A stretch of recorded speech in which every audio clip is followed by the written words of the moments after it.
for? Well, we're just looking for us to play our game. You know, we have to try to take good at bats against a quality team with quality pitchers, and we've been showing good at bats lately. We've been competing very well, so we just want to keep that upward tick that we're seeing the last few games. Very good. Now, we all know it's kind of the elephant in the room, right? You know, you got all these guys in the stands. They're out here to see Mr. Hatchman.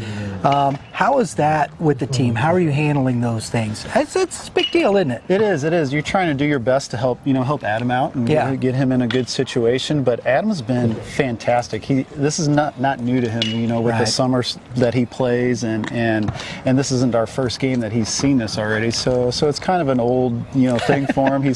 He actually acts like he's very calm, and it doesn't even bother him. The guys seem to get fired up by the situation and like seeing the scouts there, and just they're really excited about it. So it's actually helped us the couple games that they've been here when Adam's pitched. It's kind of like increased our focus. So that's been good to see from the guys. Very good. Opening day, thanks for coming out. Field looks great. Wind might blow us over a little bit. It's got to keep the ball down, right? Always windy here. Yep. Always windy at Timberland. Yep, for sure. Keep it Coach, down. Yep. Thanks. Thank Good luck to you. Appreciate you. Andy's there, folks.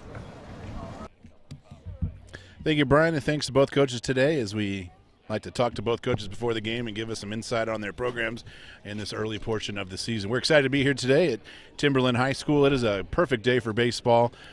Temperatures in the lower 80s, and a little bit different than last Saturday when the wind was blowing about 60 miles an hour and the temperature was about 25 degrees outside. So much better be out here today, and we're looking forward to this matchup, and what a dream pitching matchup we have today. We'll get into that here in just a little bit. Thanks for joining us again. My name is Mike Morgan. Alongside me is the man of much info of baseball. If you have a baseball player in this area, I bet he knows him. Mr. Kevin Mulder of PBR Missouri joins us today. And Kevin, what a matchup we have today between these two teams, and a pitching matchup we all dream about when we think about games we're going to go do, and this is one of those. Yeah, this is my my first game of the year with YBMcast. And this is like an opening day matchup right here. This is just like, being down at Busch Stadium for opening day. We got Shipley versus Hatchman.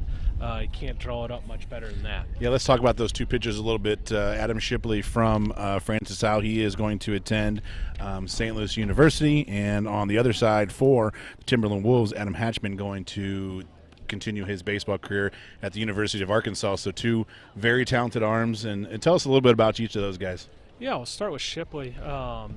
Athletic right-hander, and when I say athletic, he was starting quarterback for the state championship football team at Howell. Threw for a ton of yards. On the mound, he has the ability to run it up into the low 90s. Expecting him to settle into the upper 80s. And does a good job of competing and throwing strikes like all of the Howell pitchers. I feel like you don't get the pitch for Howell unless you're a strike thrower and compete. And he's one of their pitchers in the assembly line that they crank out every single year. And he, super talented kid, and is making his way down to be a Billiken at St. Louis University next year. Then on the other side, we have one of the top prep prospects in the country, in Adam Hatchman. We're looking at a 6'4" left-hander here with a really special fastball. I describe it as a unicorn fastball. He does not give up hard contact. He's been up to about 99 miles per hour. He's going to settle in and pitch in that 92 to 96 range and bump it up a little bit better. And he also has a plus changeup and a good slider. So, we got a packed stands here. We got about 30 pro scouts behind us, or they will be behind us once Hatchman finishes warming up. And they're certainly here for a reason, Mike. Yeah, I was going to say there's a lot of guys in polos with hats and glasses on. They're carrying bags around. That usually means something's happening here important. They're working on making high-dollar decisions today. But you know what? Adam's used to this. Yeah. This is how the world he lives in and has been living in through last summer, and basically all of his outings are pretty much going to look like this. Now, the exciting thing is this is the first outing he's had this year where we've had fairly warm temperatures. Now, we do have a strong wind heading out towards the scoreboard here in left center. So that'll play a factor for both pitchers. Generally speaking, when you get wins like that, the secondary pitches are better, right, and the velocities are down a little bit. Right. Generally speaking, we'll right. see what happens, and we'll also see if the wind persists throughout the ball game. We were talking a little bit before the game with Mr. Hatchman and some of his numbers. He's gone 6 1/3 this year and has 18 strikeouts. So by my math, which isn't always great, that's 19 possible outs, and 18 of them have been strikeouts. So not bad. Yeah, I'm not going to cross-check your math there. But, yes, he strikes out over 19 a game, K average, which leads the state. It's tough to put balls on play. Now, what Howell does a phenomenal job at, probably better than anyone else in the area, is they find ways to create offense without stringing a bunch of hits together. Now, they're more than capable. They have guys that can run the ball out of the yard and hit doubles, and they got we could go through the roster of guys moving on. You got Brett Norfleet, the reigning home run champion from last year. He has a couple already. Heading to Mizzou to play tight end and baseball. Their leadoff hitter, Titus Sissel, going to Mizzou, sets the table and is a plus runner. Bryson Naputi, heading to San Jacinto Community College, one of the top JUCOs in the country. You got Brady Wilson. It's a very, very deep lineup. Right. But they find ways that create offense without getting hits. They can put pressure on you by, you better be able to defend the bunt. That was my next one. They can steal bases, top to bottom. You look at Brett Norfleet, and we're looking right at him. That's a big guy, but he can run. He can steal a base. And so if you don't do a good job holding runners, they're going to take advantage. If you get a dirt ball, they're going to take advantage of that ball in the dirt and jump it. They will play a short game. If there's a runner on second, they're not afraid to ground out to the right side to advance a runner. So that'll be probably the offense the first couple innings, I would imagine. And for Timberland, you're looking at one of the best pitching staffs in the Midwest, but they gotta find a way to create some offense, and that'll be the goal for them, or the challenge for them, I should say, is they've had trouble scoring. And how do they put up some runs? Because even if Hatchman's on his game, the Howell offense is going to get loose at some point. They're just too good. And we're talking about 7 innings. I don't think, at this point in the year, you're not going to get a complete game out of either of these pitchers, most likely. Right.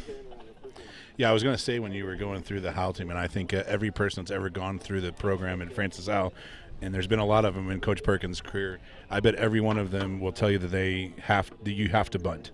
You have to be able to bunt when you play for Coach Perkins and Francis Howell, and I'm talking 1 through 9 in the lineup will have to be able to bunt. So yes, I think that will be a big part of today's game. And when you have a pitcher like you're facing today, you're going to have to scratch across a couple runs. And like I said, small ball is going to be a pretty important thing today. So let's before we get going here, it looks like we're just waiting for some umpires to show up. Both teams have gone through infield and getting some final stretches in. Let's go over the starting lineups today. First, let's look at the visiting Francis Howell Vikings, who are 7-2 on the year, and they are ranked number 3 in the PBR rankings, which are the only rankings that matter right now.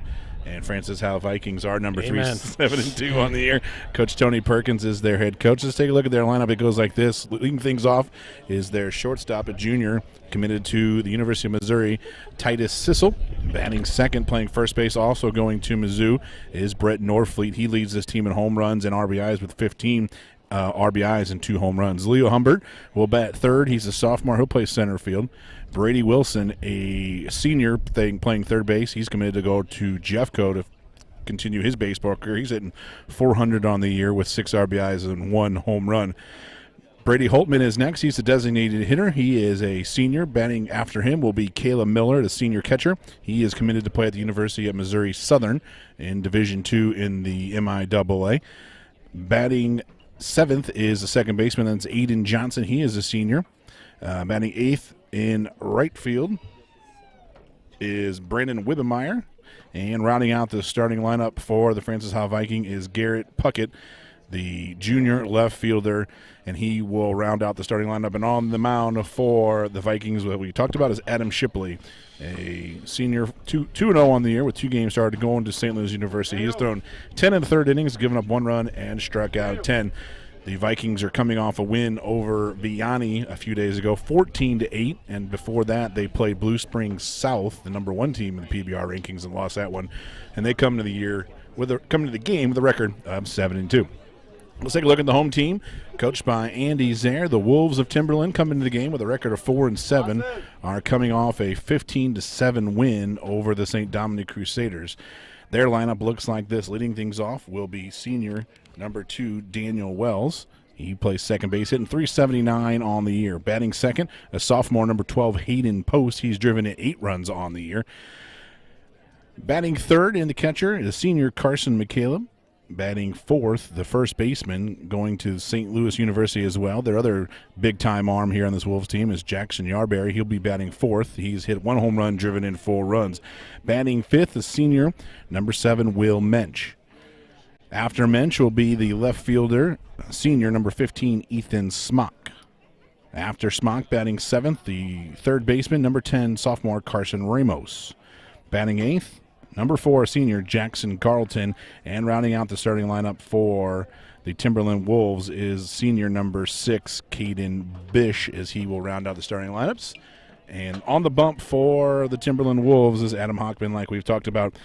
One of the best prospects in the country on the mound, the lefty, is going to play at the University of Arkansas, has a record of 1-0 on the year, and is pitched in 6 1/3 innings, given up 1 hit, and struck out an amazing 18 batters on the year. So we're just about ready to go as the umpires are coming to home plate, and they're going to go over the ground rules with both coaches as we get set for this YBMcast GAC game of the week, and we are excited to bring this one to you. And what a matchup we have on the hill, the Shipley and Hatchman, 2 of the best in the area, and we are excited to bring this one to you.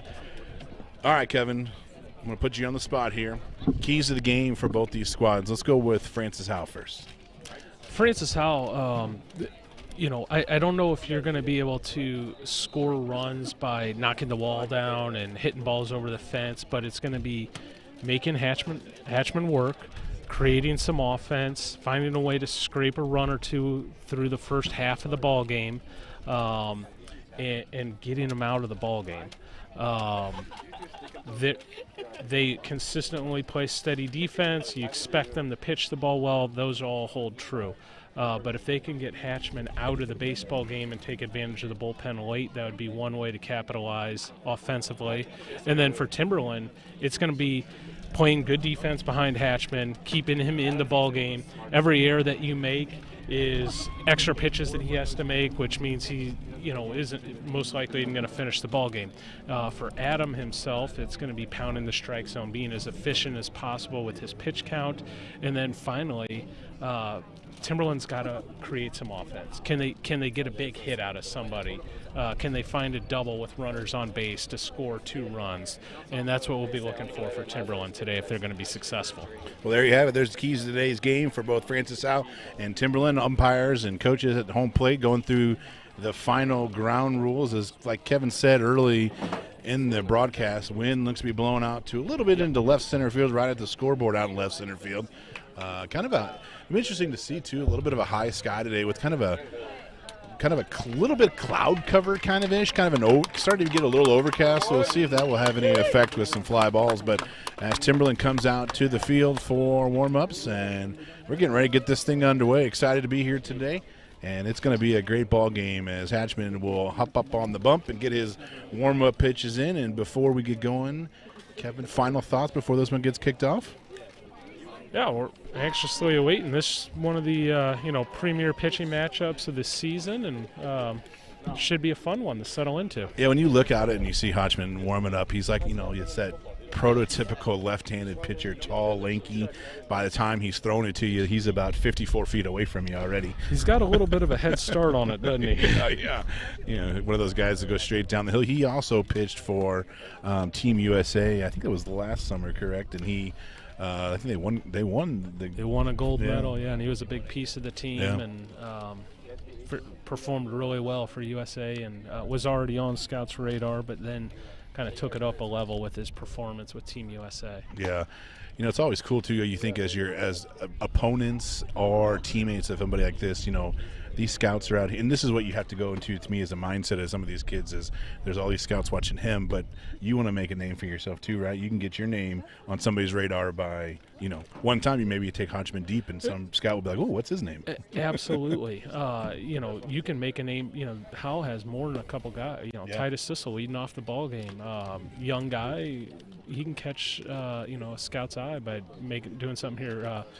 Brett Northfleet's a guy that scouts are paying attention to. He's a prospect of some variety. So he runs into one today that's an eye opener to those guys. So these Howell guys have a tremendous opportunity to get on the radar. That happens all the time. Yep. Whether it's pro scouts or college baseball, a scout shows up to watch someone, and someone else has a big game, and Absolutely. all of a sudden they're getting recruited. Absolutely. All right, we're just a couple pitches away from getting this thing started, as Titus Sissel will lead things off for the Vikings. Sissel hitting .464 on the year, driven in 4 runs. He has already 5 doubles on the season. He'll lead things off. The junior, who's committed to the University of Missouri, will lead things off here for the Vikings as we're getting ready to get this one underway. Sissel's switch hitter. So he's going to be standing in from the right side here.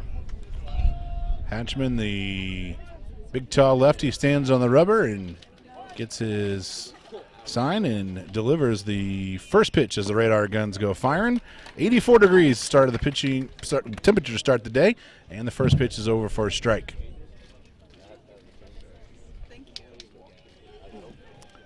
Hatchman will deliver the 0-1 pitch.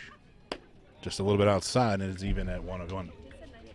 Now, the thing you'll notice about Hatchman is you won't see many quick at-bats, which is a bit of a curse, but he has swing and miss stuff, so you get a lot of deep counts with him. That wasn't that fast. Due to the fact that he's tough to hit. Well, that one goes back to the fence right in front of us. I could have caught it. Yeah, he hit the ball. Every once in a while, I got to hit the ball. 2-1 count to Sissel, and it's on its way. And the count is even now, 2-2, and a pitch right on the inside corner. Nothing Sissel could do with that one. Hatchman works quickly, and the 2-2 pitch is just a little bit upstairs, and the count runs full, 3-2. Just what you wanted if you're Coach Perkins for your leadoff hitter to see at least 6 pitches in this at-bat. Yeah, I got to see Howell play, and Titus Sissel does a great job of working the count. So he's a tough leadoff hitter. Ground ball hit in left field right off the bat. Sissel singles in the left field, a hot shot by the shortstop. And that's a classic, great at-bat, leadoff batter there. Now, Hatchman gets the ground ball, and could argue that could have been made there, but to Sissel's credit, put the ball in play and ended up getting a base hit out of it. So great at-bat by Titus Sissel. The shortstop Hayden Post kind of played that one off to his right, and looks like can't see if they're going to give him a hit or an error. But either way, Sissel's on at first base, who leads this team in stolen bases with 9. And the first pitch to Northfleet right down the middle for strike 1, 0-1. Sissel on at first. He's 9 for 9 stealing bases this year.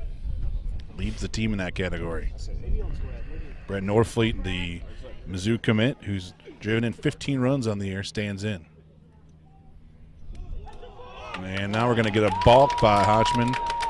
Kind of looked like he came set and moved his glove forward a little bit there. Yeah, that was a balk.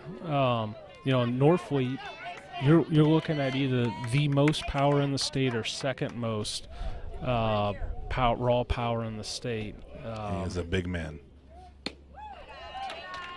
And the 0-1's taken outside, and the count's even at 1 apiece. Caden Bogenpool and Brett Northfleet are your 2 big power guys in the state. Hatchman delivers the 1-1. Swing and a miss, a big cut, and the count goes 1-2. Titus Sissel down at second base. Singled, and then advanced on a balk, stands there at second base with nobody out. Hatchman looking for his first out of the game, and the 1-2 pitch is on its way. Swing and a miss, and a fastball just blew it by him. And the first strikeout of the day for Hatchman. About 95 miles per hour upstairs right there. Good luck with that. Yeah, right above the belt. It's tough to catch up to. Good luck with that one. Now to the dish is their third place hitter, Leo Humbert, center fielder for the Vikings today. He's driven in 9 on the year. Trying to get the Vikings the early lead. And the first pitch is just a little high, 1-0. Leo's one of the top uncommitted players in the sophomore class, a standout talent. Good Lord, sophomore. A lot of schools interested on recruiting him right now. Big kid for a sophomore. And the 1-1, or excuse me, the 1-0 is upstairs, 2-0. Hatchman loses his hat. And it's 2-0.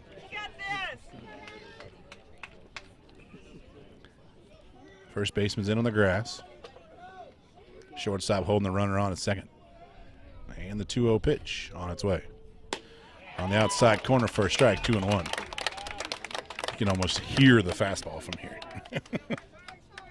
Mostly 92, 94 so far, a couple 90s, 195. And the 2-1 pitch. Swing and a miss, that's 2-2.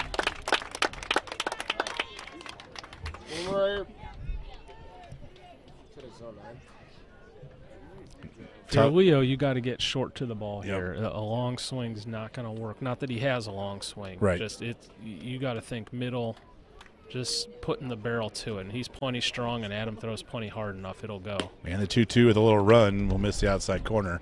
And run the count full 3-2. So already the second hitter that the count's run full to.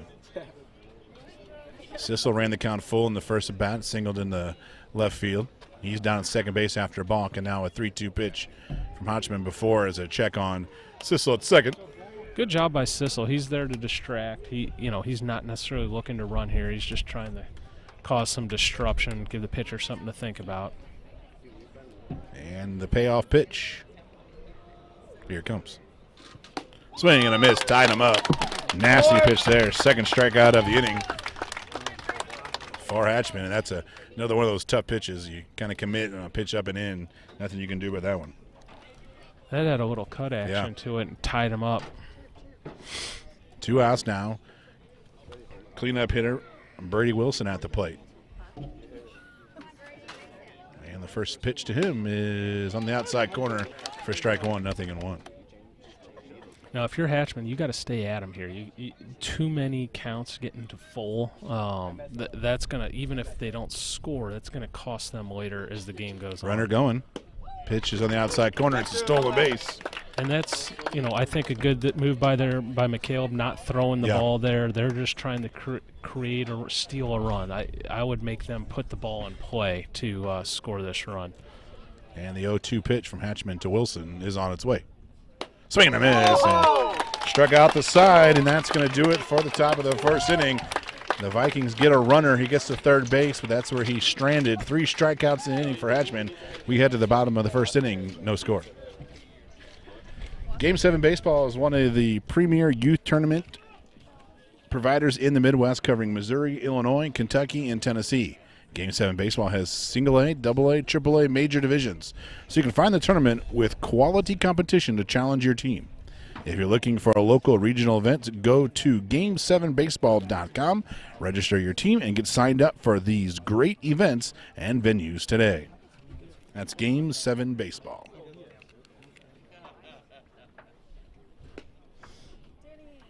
All right, we head to the bottom of the first inning, so Francis Howell will come out now, and we'll see their right-handed pitcher, Andy Shipley. Andy going to Slew like we talked about in the pregame. 2-0 on the year. Adam Shipley. Excuse me, Adam Shipley.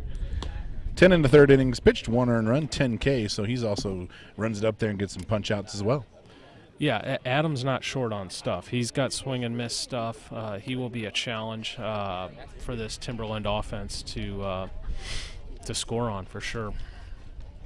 Let's take a look at the defensive lineup for the Vikings. In left to right in the outfield is Puckett, Humbert, and Wibbenmeyer. On the infield, Wilson will play third. Sissel is at short. Johnson's at second. Norfleet's at first.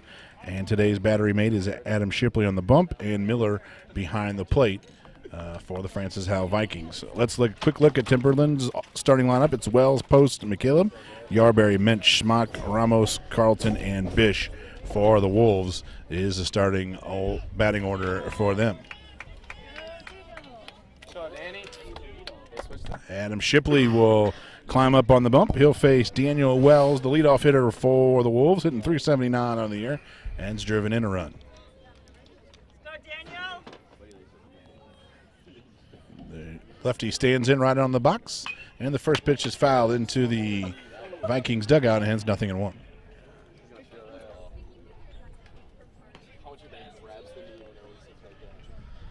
Shipley deep in the box, stands right on that white line with that left foot. And Shipley's 0-1 is fouled straight back, 0-2 quickly. As he's in there ready to go. We'll give him that. Wells up there swinging. 2 cuts on the first 2 pitches. Wells going with the old school stirrups for the Sox. I like it. It's a good look. Yeah.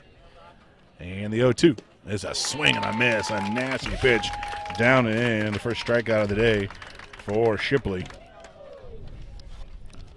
Like to see that by Shipley. Straight at him, 3 strikes. There wasn't much funny business there. It's right at him.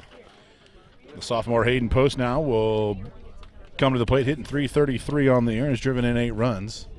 Another lefty is the first 2 lefties in the lineup, and the first pitch to him is taken upstairs for a ball, 1-0.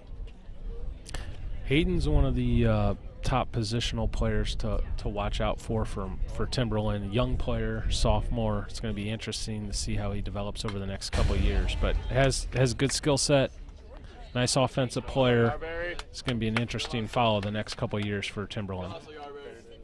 Next pitch to Post was fouled straight back, and the count runs even at 1 apiece. And the 1-1 is in the dirt right back to us. Oh, they say it must have hit him. So Hayden Post is hit by a pitch, and he's down to first base. Oh, nope. The umpire is saying it didn't hit him. We're going to have a little confusion here. Home plate umpire says no. Now they're asking the field umpire for some. He was already making his way in there. I bet he's going to say it hit him. I will say he did a phenomenal job of selling that. Yeah. He ran right down there. If it hit him, it didn't hit him very hard. good piece of gamesmanship by Post. If it hit him, it hit his pant leg and barely. Right. All right, we'll erase that in the scorebook, and it'll be 2-1 to Hayden Post.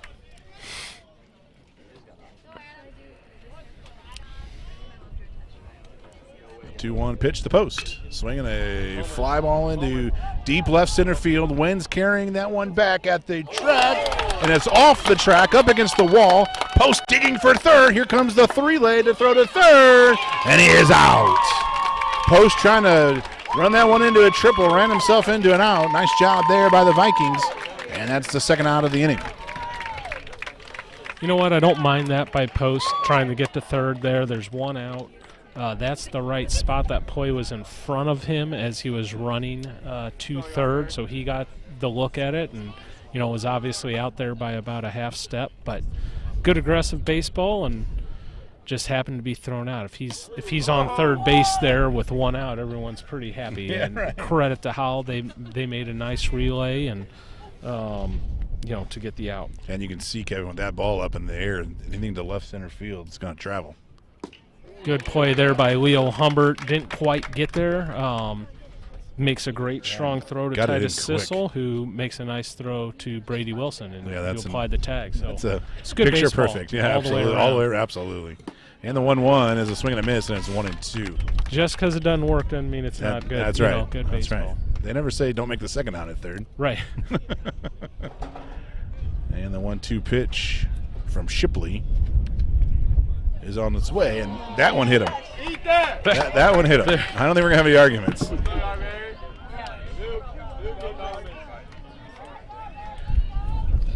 Yarberry will now come to the plate with McCaleb, who was just hit by a pitch.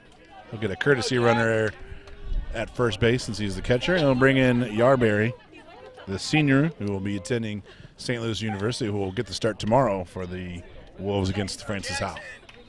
On the bump, I should say. Yarberry, a big kid, stands in from the right side. Shipley tried to get in on McCaleb there and got a little bit too in, hit him on that right shoulder.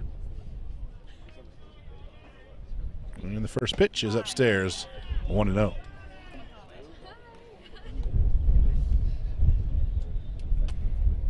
Runner at first, he's there with 2 outs. Shipley trying to pitch around to hit by pitch here in the bottom half of the first inning. And the 1-0. Swing and a deep fly ball into left center field. That ball is up against the wall. Got to try to score him here. Runner around third. He's going to try to score. Here comes the throw. It's up the line. And it's a 2-out double by Yarborough. And the Wolves have a 1-0 lead. It's good aggressive third base coaching. You know, on one they were thrown out earlier in the inning. On that one, it paid off for them. They a little bit longer of a relay throws there to get the runner at the plate, but would have been a close play had that throw been on track. So 2 outs, you're sending them all day long, and Timberland gets on top, and that was what we talked about early in the game. Can they find that extra base hit? And they just found one, and they find themselves on top here, 1-0. The Wolves lead at 1-0. That ball is definitely soaring to left center field. And now Yarborough is down at second with 2 outs. And let's see if Munch can bring him in with another 2-out hit. And the next pitch is outside. And the count is even at 1 apiece. Bounced off of Miller's glove, but not far enough for Yarborough to advance to third base.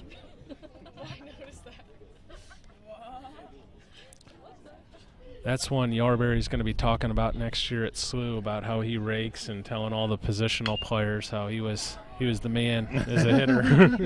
And a slow hit ground ball to first base. Norfleet will take it himself.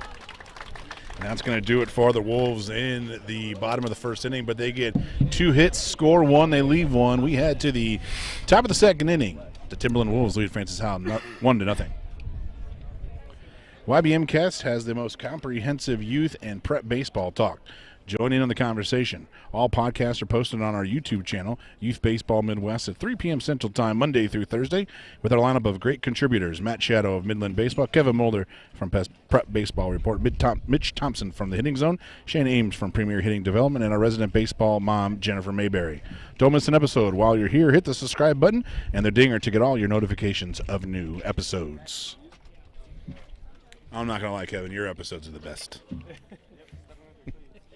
Get the most information out of Kevin Mulder when he's on there. He's got a whole bunch of friends next to him, doesn't he? I don't know if they're asking for his autograph or tell him to give him a better write-up on PBR. We head to the top of the second inning. Timberland on top 1-0 as Hotchman back out for his second inning of work. A nice top of the first inning for the Wolves. A couple of hits, score 1, and they take that 1-0 lead. And sometimes when you're having somebody like Hotchman on the bump, sometimes 1 run might just be enough, as he's out for his second inning of work. For Francis Howell this inning, it's going to be Holtman, Miller, and Johnson, and if anybody can reach, Brennan Wibbemeyer will hit here for the Vikings as they trail 1-0 here and the top of the second inning.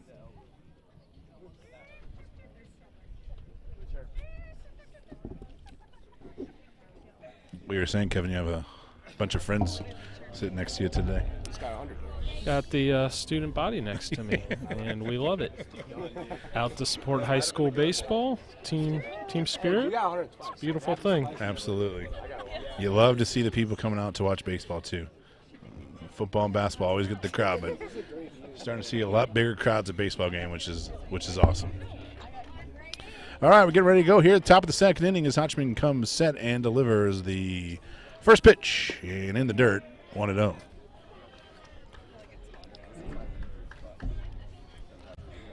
Brady Holtman, the designated hitter for the Vikings today, hitting .222 on the year and has driven in 6 runs. And takes the next pitch down and in, and it's 2-0.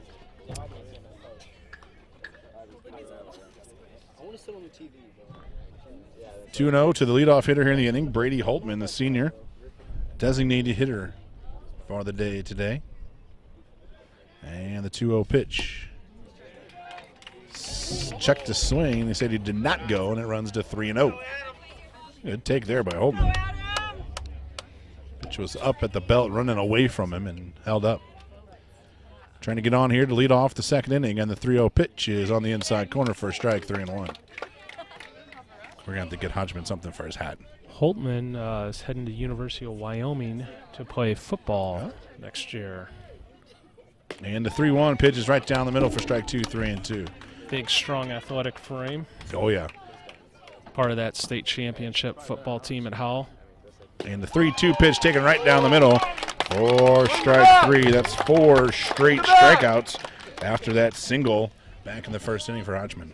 And, you know, that's a great job by Adam Hatchman coming back, but the problem is you can't start 3-0. That's going to catch up to him. Yep. He won't be around in the 6th inning if he continues to do that. Hatchman with 4 strikeouts already. And the first pitch to Caleb Miller is right down the middle for strike 1. First baseman in on the grass, third baseman in the grass as well. Second baseman playing well off the second base bag. Expecting the hitters to be a little late. And it's 0-2.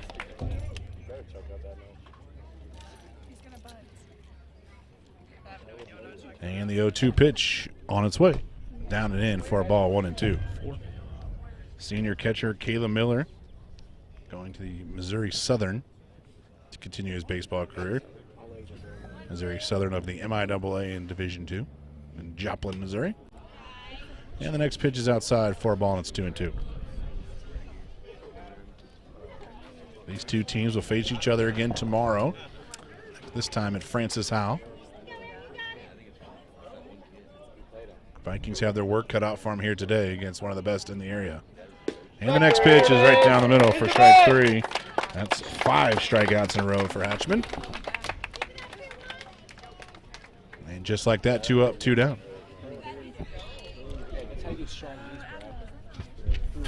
Feel bad for some of those guys going up there. Just know what's coming and you just can't do anything about it. And the first pitch on cue on the outside corner for strike 1. You know, we've reached kind of the point in the lineup. It looks like they're more interested in trying to, you know, to feel it out as they go. It's a tough deal. You got to pretty much pick a half of the plate and cheat to the fastball at this point. 1-1 count to Aiden Johnson, the senior second baseman. And the 1-1 pitch. Swinging a pop-up.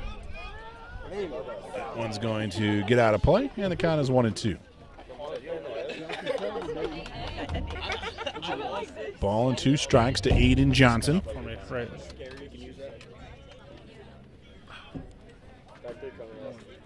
Looking to strike out the side for the second consecutive inning is Hatchman. Here comes the 1-2 pitch. Swinging a pop-up. That one's straight back and out of play. And Johnson fouls off a couple pitches. And it's 1-2.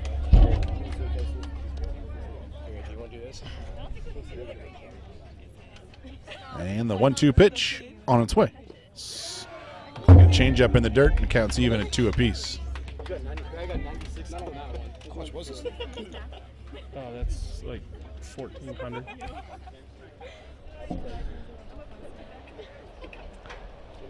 And the 2-2 pitch on its way. Swinging a line drive into right field. It's a base hit for Johnson. Is he great at bat there by Aiden Johnson. Great piece of hitting, taking it the other way, not trying to do too much, and that's got to be your approach with Hatchman. Got down in the count, fouled off a couple of pitches, shortened the swing up and put it into right field and served it right over the second baseman's head. Great piece of hitting there by the second baseman, Aiden Johnson. And he's at first base with 2 outs. Now Brennan Wibbemeyer will come to the plate with a runner at first base and 2 outs. And the first pitch is swinging a pop-up and out of play, and it's 0-1. Aiden Johnson on at first base. He's 5 of 6 stealing bases this year. Tough assignment here for Mr. Wibbemeyer, our first left-handed hitter of the day. Yeah, good luck. Left on left, but he's in there ready to swing the bat, which is a good sign. And the 0-1 pitch is on its way. Upstairs, the count's even 1-1.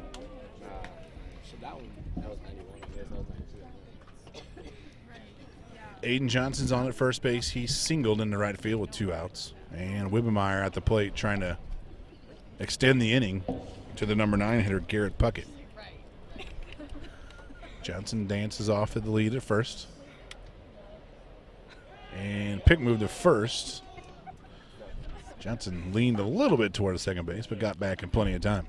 Good idea by Adam, keeping him honest, just to let him know that he's paying attention, and this Howell team will look to run the bases, so just let him know you're there.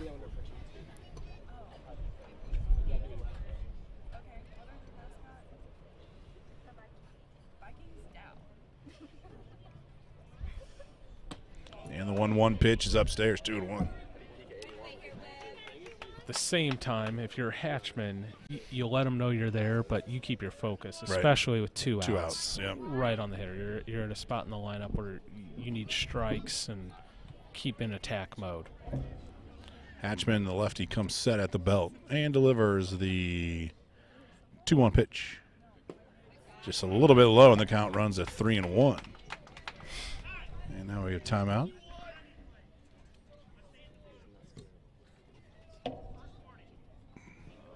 So the umpire gave a warning for the hitter getting out of the box.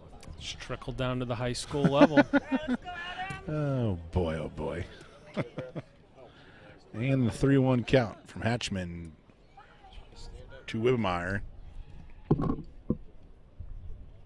Coming home. Ball 4 in the dirt. And the runners will be at first and second now with 2 outs. So Howell's got another threat here, back-to-back innings. They've got a runner into scoring position. They're at the 9 spot. Garrett Puckett up at the plate. Let's see if they can capitalize. If you're coach there too, you're thinking, okay, well, my starter has got 5 strikeouts already, but that pitch count running up there, a lot of the counts have gone deep. Got a couple foul balls, and now we have some action on the base passes again with runners at first and second, so that pitch count running up there pretty quickly.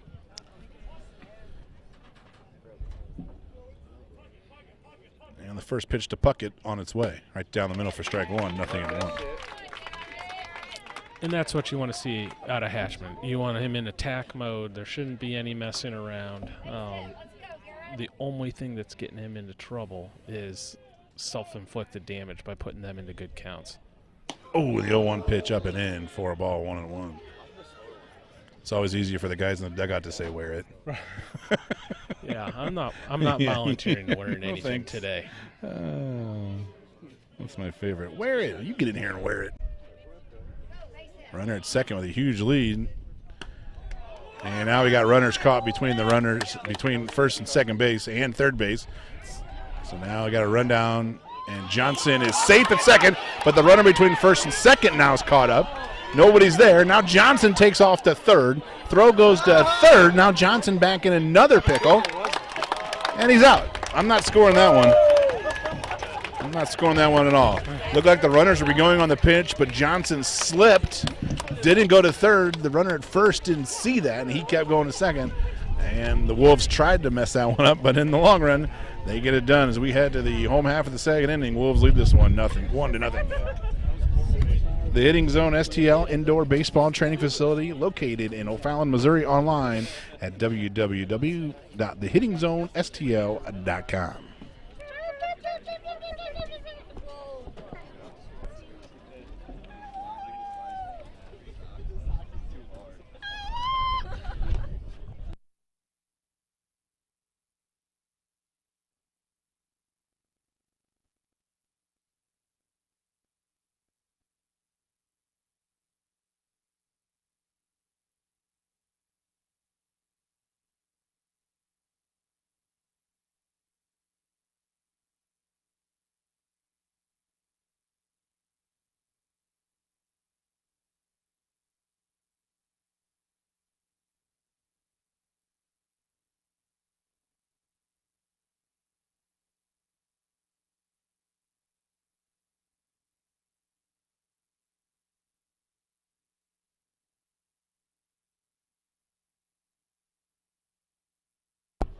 Welcome back to Timberland High School as we get set for the home half of the second inning.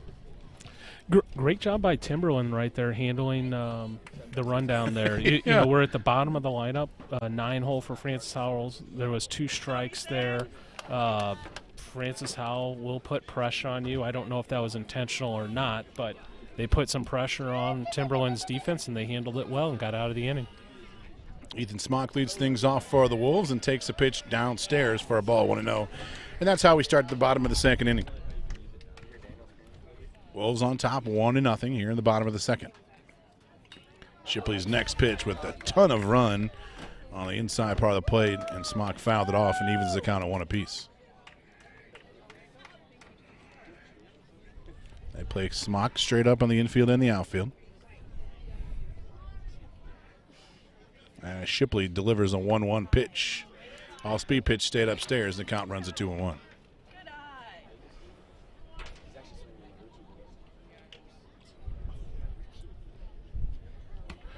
Next pitch is upstairs, and the count runs a 3-1 to the leadoff hitter, Ethan Smock. Carson Ramos, the sophomore third baseman, stands on deck. And the 3-1. And it's outside for a leadoff walk. Leadoff walk, Ethan Smock on at first base. And brings up Carson Ramos, the sophomore third baseman. Someone has a couple sophomores in here that got a chance to be really nice players. Carson Ramos' main position is catching. He's over at third base today, but this is one of our top sophomore catchers out of the state of Missouri. So he'll be another name to pay attention to moving forward out of Timberland.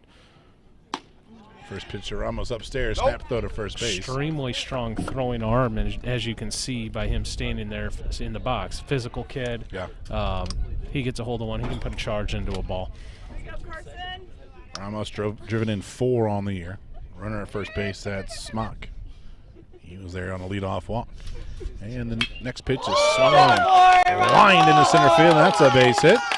And the Wolves have something going here in the second with runners at first and second. Kind of what we were talking about right there, right on cue. He put a charge into that one. Now that was squared up and on an absolute line. He didn't get under that at all. So just a nice hard base hit up the box. But you could see where he gets under that a little bit. He can get that ball to carry a little bit.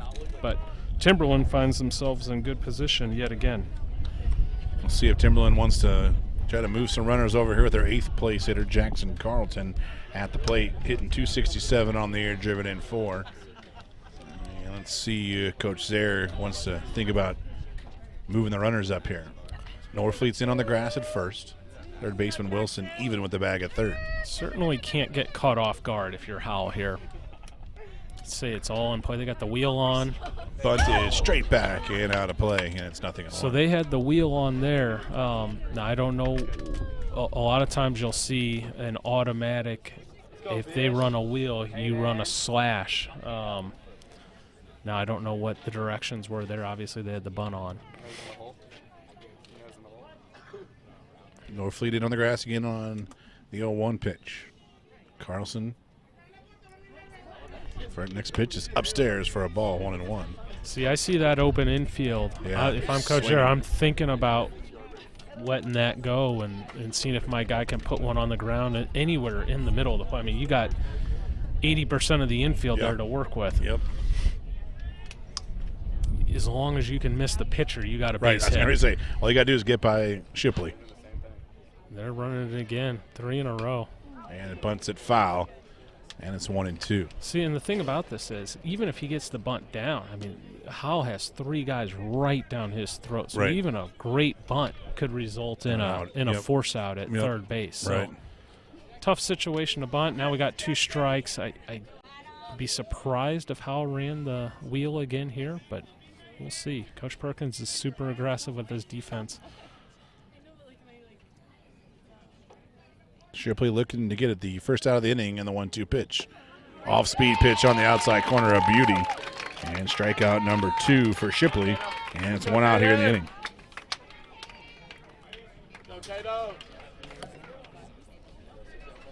Good pitch by Shipley. Offensively, you can't be fooled by a ball that's on the outside corner there. You got to put something in play there. Obviously, good pitch.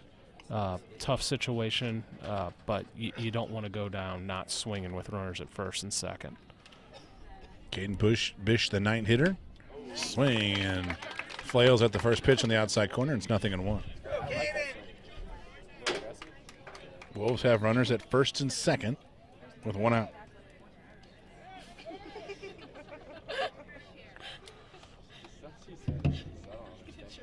Smock takes the lead from second, Ramos from first, and the next pitch is upstairs, 1-1. I will credit Howell.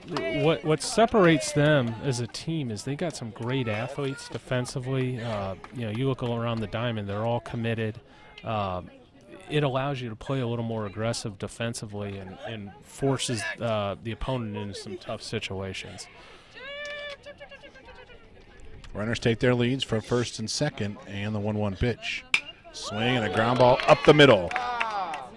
Sizzles up with it, touches second base, goes to first base. Oh, they call him safe at second? A little confusion at second base. That's tough. That is brutal. That was a tailor-made double play. To be full disclosure, I can't see second base with the mound, but the umpire is saying that he missed second base. And wow. Certainly, Sissel had all the time in the world. There was no need to rush, and I'm not saying he did miss the base. Right. I thought that was a double play. Wasn't even close, to be honest with you. So it'll be but we don't have access to a video replay, and it'll be fun to see this. I'll play this game back later on and see if he touched it. Umpire standing right on top of that. It'd be hard to think that he would miss that call standing right there. So big mistake here by Francis Howell. Let's see if Shipley can pitch his way out of it. And the first pitch is upstairs. Excuse me, at the letters for strike 1, 0-1. So yeah, now we're back at the top. Yep. So big mistake there. Runners are now at second and third, and 2 outs. And the 0-1 pitch upstairs, 1-1. And like you said, that just turns the order over too. The runner at second, who's Ramos, he even peeled off, and he was almost in the outfield and had to scurry back to second base when the umpire called him safe. And the next pitch is a foul. Yeah, I think Ramos was as surprised as anything. You sure? Because he wasn't even close enough to slide to try to break it up. Because Sissel fielded that ground ball not more than 4 feet away from the bag at second base. Yeah, Bish hit that going towards second base. I mean, he couldn't lay it out there any better for a double play, honestly. Pretty well paced, hit right at second base. 1-2 pitch to Shipley. From Shipley to Wells is up and away, and it's 2-2. Daniel Wells, the second at bat of the day. He struck out in the first. It was Shipley's first strikeout victim. And sits and waits for the 2-2 pitch. And that gets by the catcher off the fence. That's going to score a run. So the mistake comes back to haunt the Vikings as Ethan Smock scores on the pass ball. And the Wolves have a 2-0 lead. Great read there by Smock. This metal fence behind home plate, you never know where the ball is going to bounce. And luckily for Smock, it bounced off the pole right in front of us and carried him to the right and gave him plenty of time to scamper across the plate. And the 3-2 pitch is outside, ball 4. And now the Wolves have runners at the corners. Second walk of the inning for Shipley. Hayden Post had a really good at-bat last time, getting thrown out at third on a double into left center. So he saw Shipley well the first at-bat. This is a big spot. He hits that same ball here. We got 4-0 ball game. So this is a big spot in the game right here for Shipley. Humbert plays Post to go the other way in the outfield. Infield up the middle, corners. It's 2-0 Wolves here in the second inning. And the first pitch to Hayden Post just missed upstairs, and it's 1-0. Hayden Post doubled in the first inning off the left center field wall, but then was thrown out at third, trying to stretch it into a triple. That was the second out of the inning back in the first.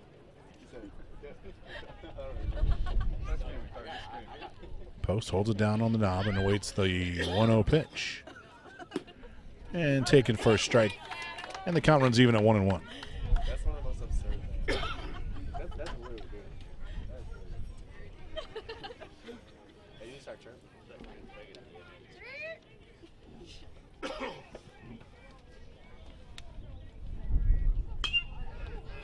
Next pitch is fouled down the left field line and going to stay in play, but drop just outside the reach of Wilson, the third baseman for Francis Howell, who gave it a look. but falls harmlessly for just a strike, and that's strike 2. Keep an eye on Wells here as we get deeper into the count with 2 outs, runners at first and third. See if they try to force a defensive miscue out of Howell here. Wells takes his lead from first. Down at third is Ramos. Runners at the corners, 2 outs. And the next pitch to post is on its way. Runner going. Ball's in the dirt. And that's going to be a stolen base for Daniel Wells. And now, kind of what I was thinking. It was a great time to run. They ended up throwing a breaking ball in the dirt. Very nice job by Caleb Miller, the Howell catcher. He just blocks that up and doesn't make the throw. There was no chance of getting him out, so no point risking the runner over at third. Now a base hit can score 2. Oh, heads up. 2-2 pitch was targeted for the batting helmet of Hayden Post, and luckily it got out of the way. So count is full now. Runners at second and third. Base hit can score 2. Wolves lead this one 2-0. And the full touch. Oh! Take it on the outside corner for strike 3. Second strikeout of the inning, third of the day for Shipley. And the Wolves, though, bring across 1. And they lead this one 2-0 as we head to the top of the third inning. Missouri ALB Gateway Border War All-Star Game. Go to MissouriAmericanLegionBaseball.com to contact the zone commissioner, our district chairman in your area, to get your tickets.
Welcome back to Timberland High School. We move to the top of the third inning. The home team, the Timberland Wolves, have a 2-0 lead with games that are coming down to runs are very important.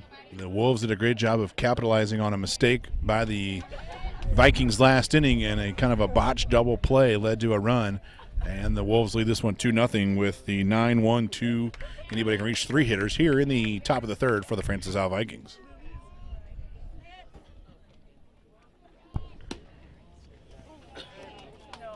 It's a big inning for Timberland. You want to see Hatchman. If you're Hatchman, you got to get through this inning, hopefully with a lower pitch count, immediate attack as he works the first batter here, 2-0 to start off. He's not listening. 2-0 count to leadoff hitter Garrett Puckett, who was at the plate at the close of the last inning. And the next pitch is taken on the corner for strike 1, 2-1. 2 balls and a strike to Garrett Puckett, the center fielder for the Vikings. Swing is at a pitch upstairs, and the count runs even at 2 apiece.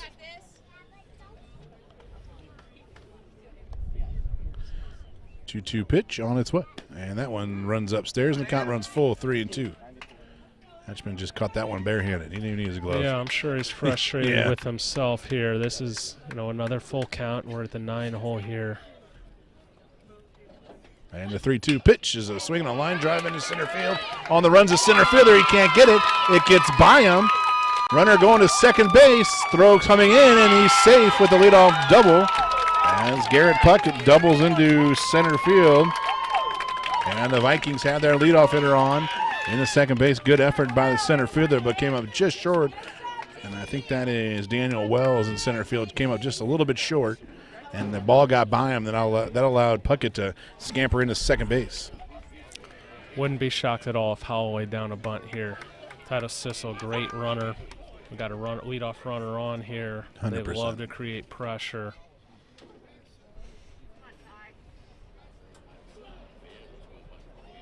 And the first pitch, and there's Show's bunt. Good block by Michaela back there. Wolves thinking the same thing there. Throwing off-speed pitch, and it goes to 1-0.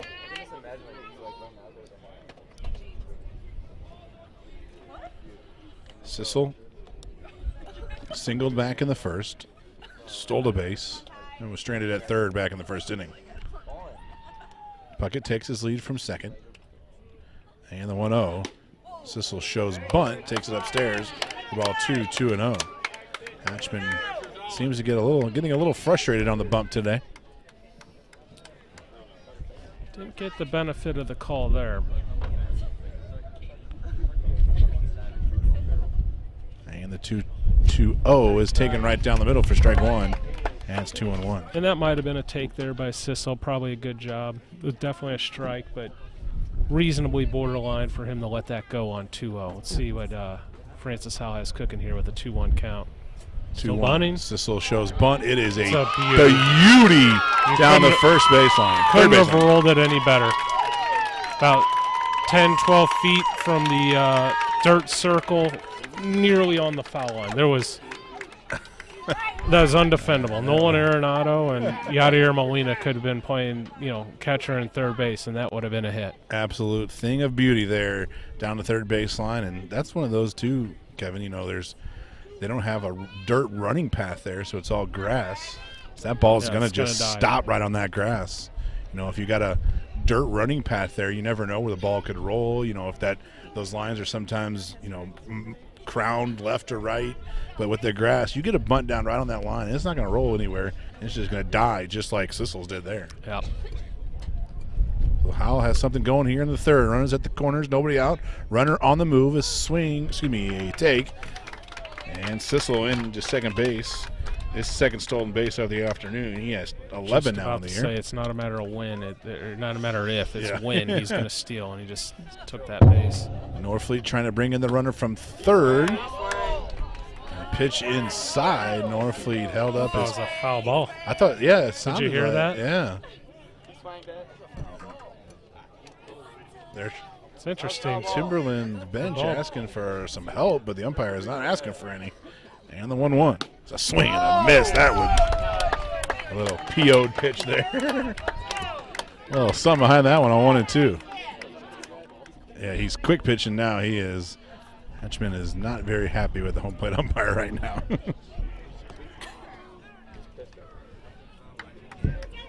Working very quickly. It's a 1-2 count. Runners at second and third, nobody out. Norfleet at the plate. The 1-2 pitch, a swing and a miss.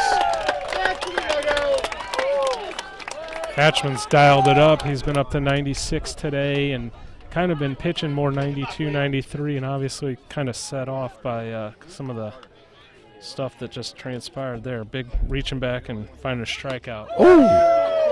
And drops a curveball right down the middle for strike one. That was nasty. Humbert struck out his first at bat. Waits the 0-1 pitch. Strike two, 0-2, and all of a sudden Hatchman is locked in.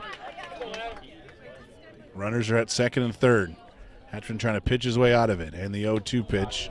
Tried an off-speed pitch. That one had a little bit of a hump in it. Stays upstairs, and it's 1-2.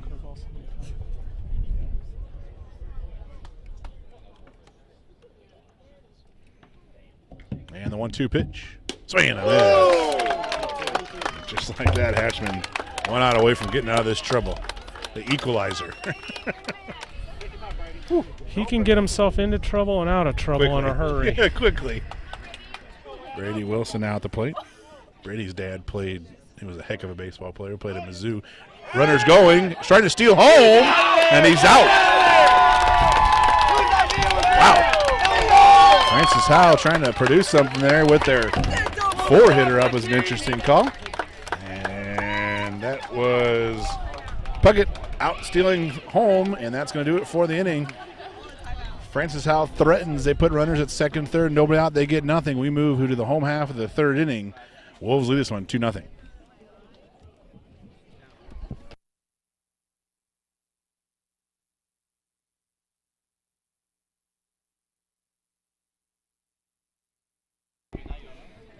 All right, I got a little chance to talk about the Jordan Morgan Foundation here between innings, and the Jordan Morgan Foundation, foundation that my wife and I started for our daughter who passed away when she was 4 years old, and we use our foundation to help some local families around the area with some medical issues and medical help and family help. And we have a golf tournament coming up here in August 13th at the Golf Club of Wentzville. Is our 5th annual golf tournament. Love to have you out there to fill it up every year. So you can log on to jordanmorganfoundation.org and have all the information. And I'd like to thank Brian French and his folks for letting us spread the word for the foundation, and look forward to seeing you guys out at the Golf Club of Wentzville.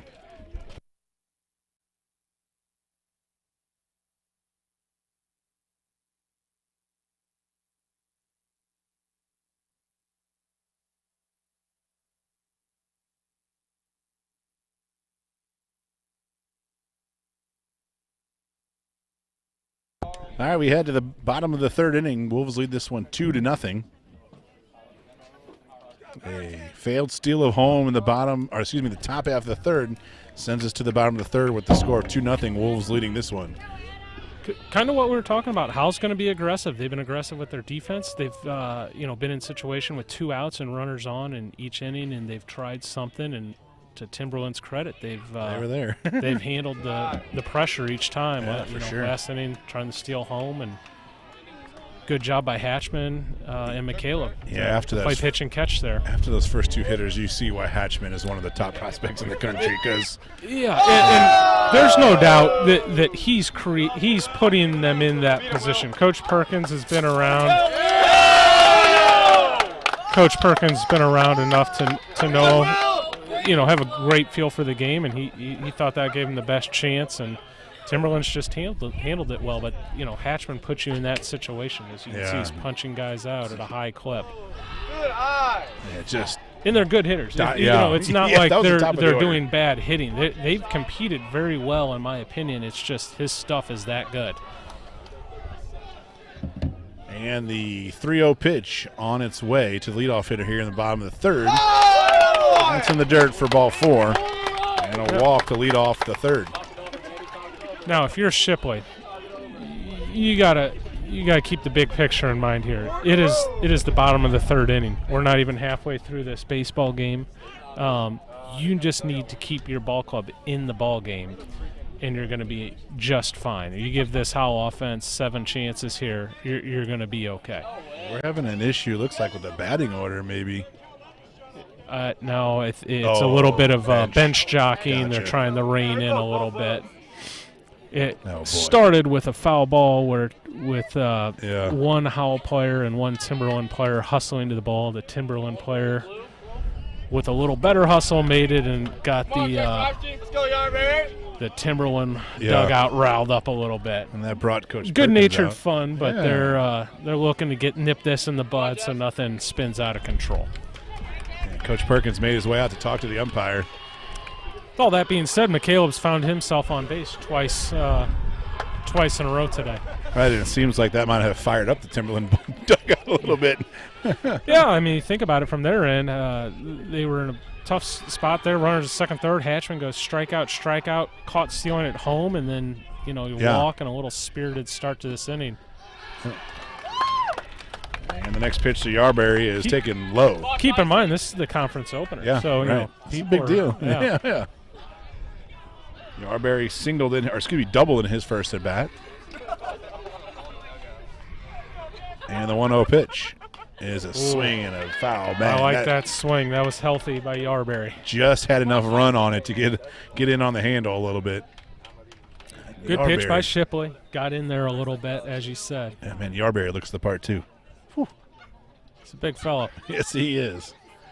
And the 1-1 pitch on its way. Nasty pitch in the dirt, and he went. And 1-2.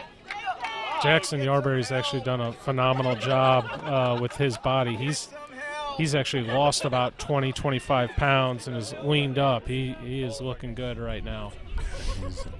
Looks the part of the dish, stands in from the right side. Holds it high. Waits for the 1-2 pitch from Adam Shipley. We'll ask for time before Shipley comes set. Wolves lead this one 2-0 in the bottom of the 3rd inning. Leadoff runner is on VL Walk. He takes his lead from first, being held on there by Norfleet. And the 1-2 is in the dirt. He started off at it, but held up. And the count runs even at 2-2 on that off-speed pitch.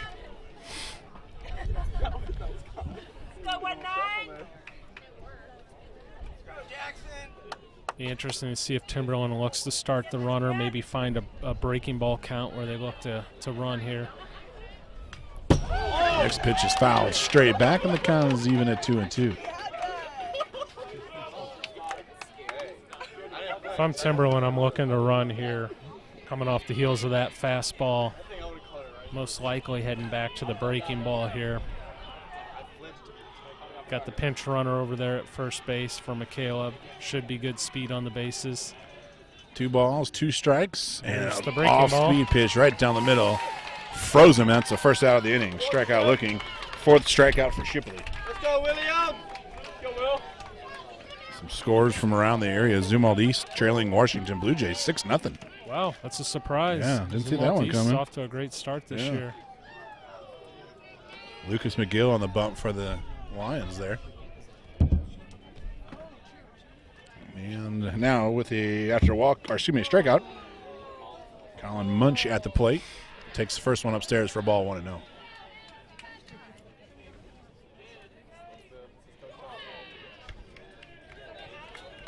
I wanted to check see if he went on that once they checked the field umpire. He says no, he did not go, which would be nearly impossible for him to see behind pitcher's mound.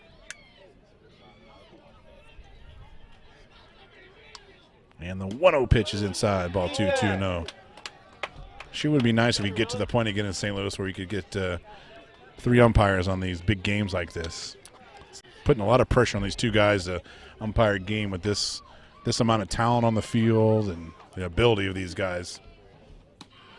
I don't disagree. I know we've had some problems with umpire shortages, which, obviously you go to 3-man crew, you obviously need more umpires in that situation. But I'm on board. Sign me up for that. And before the 3-0 pitch, check at the runner at first base and back in safely. Not my money. Yeah, that's right. They got plenty of money. Don't worry. Yeah, that's true. They got plenty of money.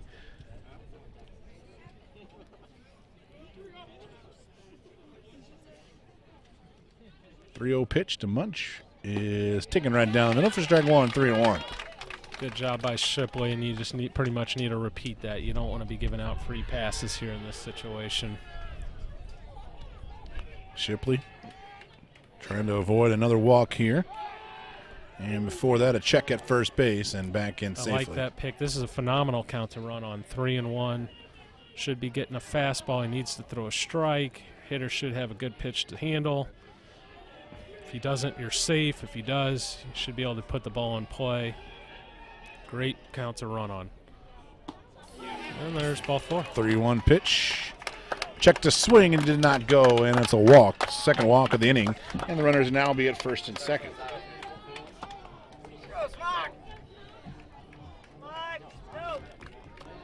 Third walk of the afternoon for Shipley. And it brings in Ethan Schmock, who walked his first at bat and scored. 3 walks and a hit by pitch, a hit batter, so 4 free passes and 2 1/3. That's not the recipe Shipley's looking for. Almost hit Schmock on that one. A throw back behind the runner at second base, back in plenty of time. Not sure how Schmock got away from that one. He danced in the box and count goes to 1-0. Yeah. Shipley's had a lot of traffic on the base pass and still has only given up 2 runs. He has done a nice job of managing situations, and if you're here, you want to get something in play, let your stellar defense go to work for you. Sissel at second, a shortstop going in and out there trying to get the runner to hold him close. Shipley took a little bit too long, and Schmuck asked for time and was granted by the home plate umpire. Runners are at first and second with 1 out. And the 1-0 pitch and check back at second base, and it goes off the runner's helmet. He's going to try to go to third, and he's going to get there without a throw.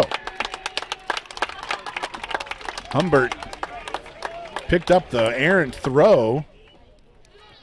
It's unforced errors there. He obviously hit him in the helmet there. Ball caroms in the center field. Good heads-up base running. Get to third. runner at first had zero chance to advance to second, but they creating a first to third offense here. Coach Perkins making his way out to the pitcher's mound. I think this is one of those conferences. It's kind of, we need to get our stuff together here. Yeah, I like this mound visit. He's got someone warming up down there in the bullpen. Also gives your pitcher a chance to catch your breath. Also talking about, hey, how are we going to handle this first to third situation? So good mound visit by Coach Perkins here, trying to just slow things down for his group a little bit. And he also sees the importance of having these runs not come across the plate too. You've already given up 2 and 3 or 4 runs with the way Hodgman is going. Is going to be a tough task. You just got to keep it close if you're Howell, because I would be surprised if Hatchman finishes this game. So you just want to keep the number manageable so you can make your run here later in the ball game. Even Smock at the plate with runners at the corners. 1-0 count. 1-1. Excuse me, 1 out. Ground ball hit down the third base line and hit foul. Just foul down the third base line. Now, if you're the runner at third here, I like running on contact here, because if they turn a double play, the inning's over. Right. So you run on contact here. If they throw home, there's 2 outs instead of and you have runners at first and second over. too. Yeah, exactly. Runners are at the corners. 1-1 count with 1 out. And the swing and a miss as Smock went chasing after a heater upstairs. Couldn't catch up to it. It's 1-2. I'd also like to see Timberland maybe be aggressive here and try something here with either their base runner or got to have the ball on play here. 1 ball, 2 strike count to Smock with 1 out. Runners at the corners. Timberland Wolves leading this one 2-0. And the 1-2 pitch, runner is going, a swing and a miss. Their throw to second base. The runner's coming home, throw back to home. He is out. Great play there by Francis Howell. They run that to perfection. And the Wolves run themselves out of the inning. A strikeout and then a caught stealing at home. And that's going to do it for the Wolves in the bottom of the third inning. We head to the top of the fourth. Vikings trail the Wolves 2-0. It's the YBMcast GAC Game of the Week live streaming here on YBMcast. Each and every week you have a GAC Game of the Week. This week, Francis Howell Timberland.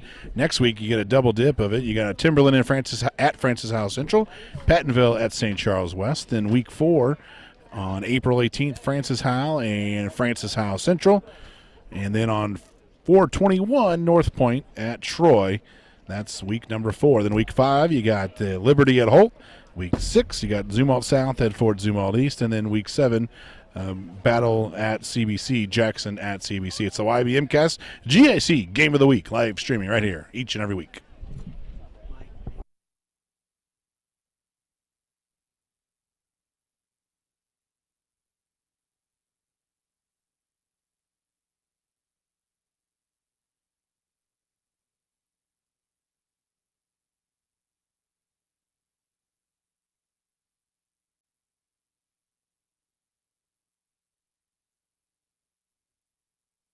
Just a quick correction for you on the Week 3 game, which is April 11th. Timberland at Francis Howell. That's going to be a 2 o'clock first pitch at Carshield. So we'll bring that one to you from the beautiful Carshield Field, home of the Fallon Hoots, and soccer and baseball and a whole bunch of stuff there at Carshield Field. Now we head to the top of the 4th inning. Hatchman out for his 4th inning of work. The Wolves lead this one 2-0. The Francis Howell Vikings executed the first and third to perfection that last inning. Timberland started the runner. They threw to second, and the runner from third darted home. They cut it off and threw a strike back at home. So a nice job there by the Vikings as they execute the first and third to perfection, which sent us to the top of the 4th inning. And the first pitch is a swing and a miss as Brady Wilson will lead things off. He was at the plate when the runner was caught trying to steal home last inning. And Hatchman looks like he's kind of soccer game must be at halftime, and they're liking their music back there. Got that loud. And the 0-1 pitch is an off-speed pitch, taking a strike. I was talking about Wilson last inning. His dad was a heck of a baseball player, played for the University of Missouri, went to Duchesne back in the day, was a big power hitter, played his time at Mizzou. And Wilson swings and misses on a pitch upstairs And that's the first out of the inning and strikeout number 8.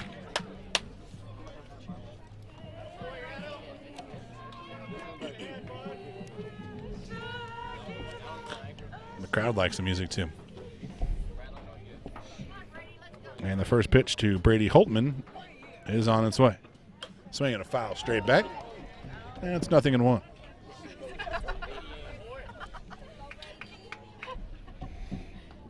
Holtman was a strikeout victim his first at bat. Strikeout looking back in the second. Bats again here in the fourth.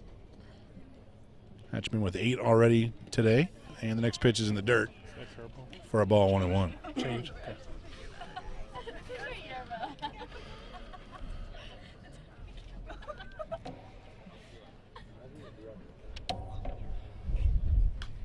Next pitch is fouled straight back. Holtman had a good rip at that one and fouled it straight back. See when I do my video. That's 1-2.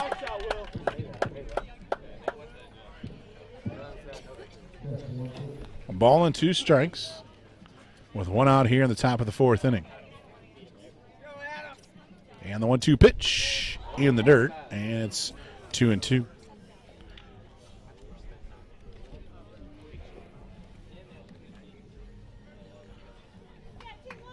One out here in the top of the 4th inning. Wolves lead this one 2-0. Hatchman looking to strike out number 9 here. 2-2 pitch. Swinging a fly ball into right center field. Had him played absolutely perfect in the outfield. And that's the second out of the inning. The center fielder was shaded well in the right center field, and the ball hit right to him off the end of the bat. That's one where the coach is smiling. Yeah, he's feeling good about himself. Defensive positioning. Kind of absolutely nudge your assistant coach or one of the players. Yeah, I know what I'm doing. Same setup in the outfield once again. A huge gap out in left center field. And the first pitch is taken down and in for a ball 1-0 to catcher Caleb Miller. Miller struck out back in the second. Bats here in the 4th with 2 outs and nobody on, and takes the next pitch for a strike. 1-1.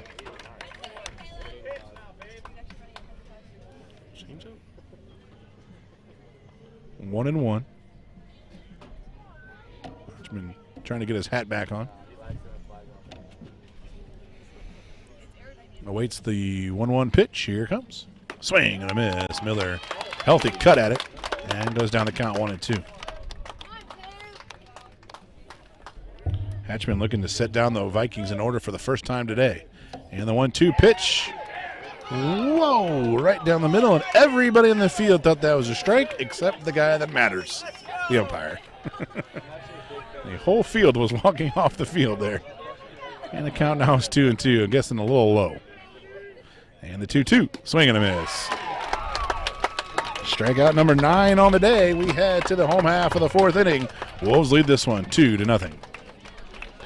Game 7 Baseball is one of the premier youth tournament providers in the Midwest, covering Missouri, Illinois, Kentucky, and Tennessee. Game 7 Baseball has single A, double A, triple A, major divisions, so you can find the tournament with quality competition to challenge your team. If you're looking for local and regional events, go to Game7Baseball.com. Register your team and get signed up for these great events and venues today.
We head to the bottom of the fourth inning. Wolves lead this one 2-0. Mike Morgan, Kevin Mulder here at Timberland High School for the GAC game of the week.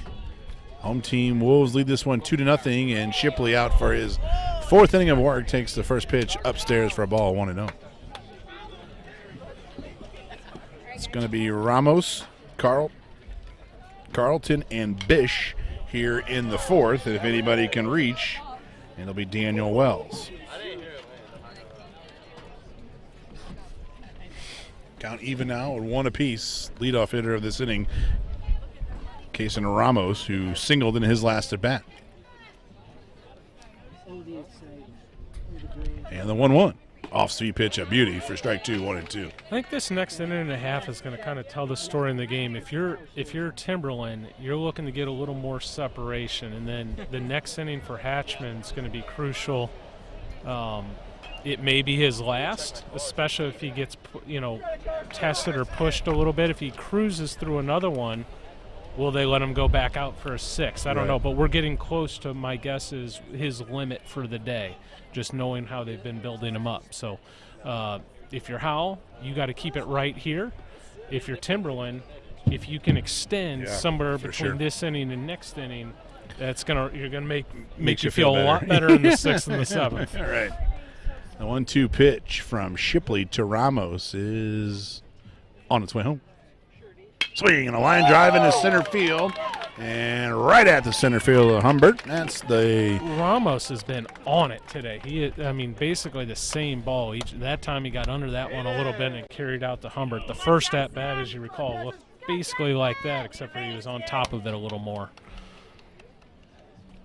Adam Shipley having a sneaky good game here too, Kevin. He had a pitch. Seemed like he pitched out of that trouble in the second, ended up giving up a run, and gave up that 1 run in the first. Done a pretty good job today holding the Wolves offense down. He's been very composed today. He's done a good job. This could have been a lot worse. 2-0. He's given his team a chance to win here, so he's done his piece. And the 0-1 pitch is a swing and a miss, and it's 0-2. Wind starts to pick up. Clouds starting to move in a little bit.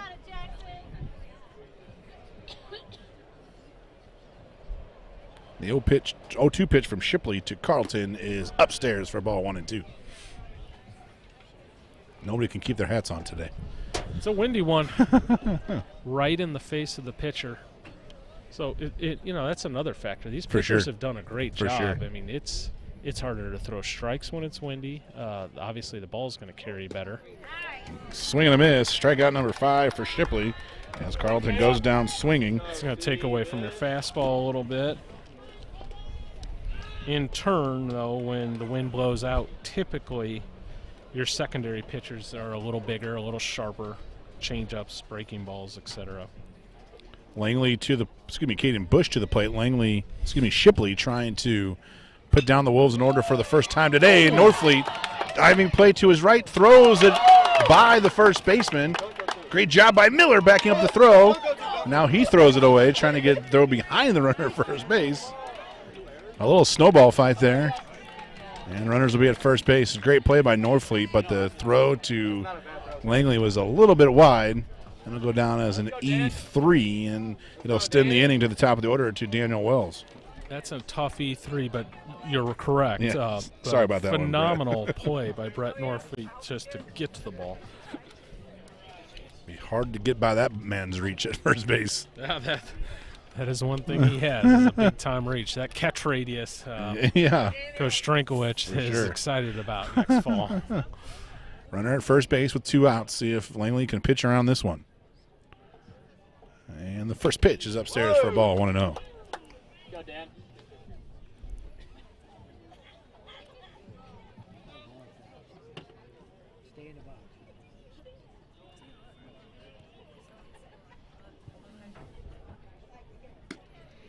And the next pitch is on the corner, and he gives the count at 1 apiece. If you're Bish, you're looking for a ball in the dirt here to be aggressive on, advance to second base, see if you can't get into scoring position here for the top of the lineup with 2 outs. And the 1-1 pitch is swinging a fly ball in a deep center field. Humbert back on it and still drifting on it. Makes a catch right in front of the warning track, and that's going to do it for the Wolves in the 4th inning. They get a man on first base, leave a man after an error. We head to the top of the 5th inning. Wolves lead this one 2-0. YBMcast has the most comprehensive youth and prep baseball talk. Join in the conversation. All podcasts are posted on our YouTube channel, Youth Baseball Midwest, at 3 p.m. Central Standard Time, Monday through Thursday, with our lineup of great contributors. Matt Shadow of Midland Baseball, Kevin Mulder from Prep Baseball Report, Mitch Thomas from the Hitting Zone, Shane Eames of Premier Hitting Development, and our resident baseball mom, Jennifer Mayberry. Don't miss an episode. While you're here, hit that subscribe button in the dinger to get all your notifications of new episodes. It's YBMcast.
Welcome back to Timberland High School. Adam Hatchman's day is done. He goes 4 innings. Strikes out 9 in his 4 innings, and he'll give way to Cole Evans, who has pitched 7 2/3 on the year with an ERA of 1.83. So now let's see if Evans can close this one down for Hatchman, who was superb today, pitched in and out of trouble all day today. And he gives away to Cole Evans. If you're Howell, this is what you were playing absolutely. for. You know, you outlasted Hatchman. They did a great job extending his pitch count and, you know, got him out. So now they got 3 innings when they don't have to deal with Mr. Hatchman. And the first pitch is taken on the outside corner to Aiden Johnson for strike 1. Aiden singled in his last at-bat. Bats again here to lead off the things in the 5th. And a swing and a foul at the plate, and it's 0-2. Quickly see how Cole's been successful so far this year. He's been bottom of the zone, painting with both of his pitches here. So,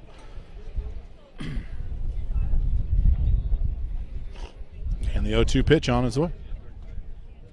I can pitch. In the dirt, Johnson didn't off-rat it. He started to, but held back, and it's 1-2. Nice piece of hitting there by Aiden Johnson. Leadoff hitter here in the 5th. Vikings trailing by 2. And the 1-2 pitch. Same pitch. That one's even farther outside. And the count runs even 2-2.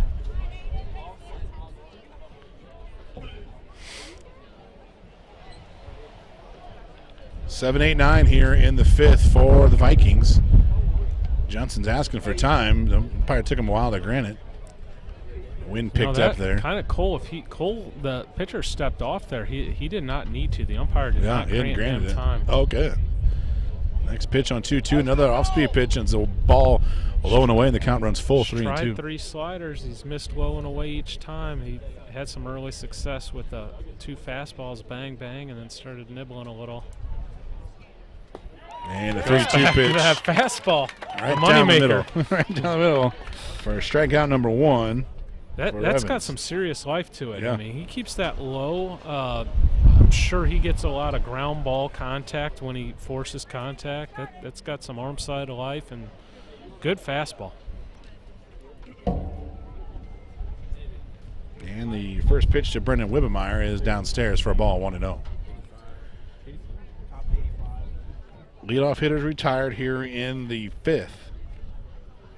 Wibbemeyer bats here in the 5th. He is 0 for 0 today. Walked back in his first plate appearance back in the 2nd. His second AB of the day here in the 5th inning. And the 1-0 pitch is downstairs for a ball, 2-0. 2 balls, no strikes, 1 out. We're in the fifth. The Wolves lead this one 2-0, and the next pitch is outside for a ball, 3-0.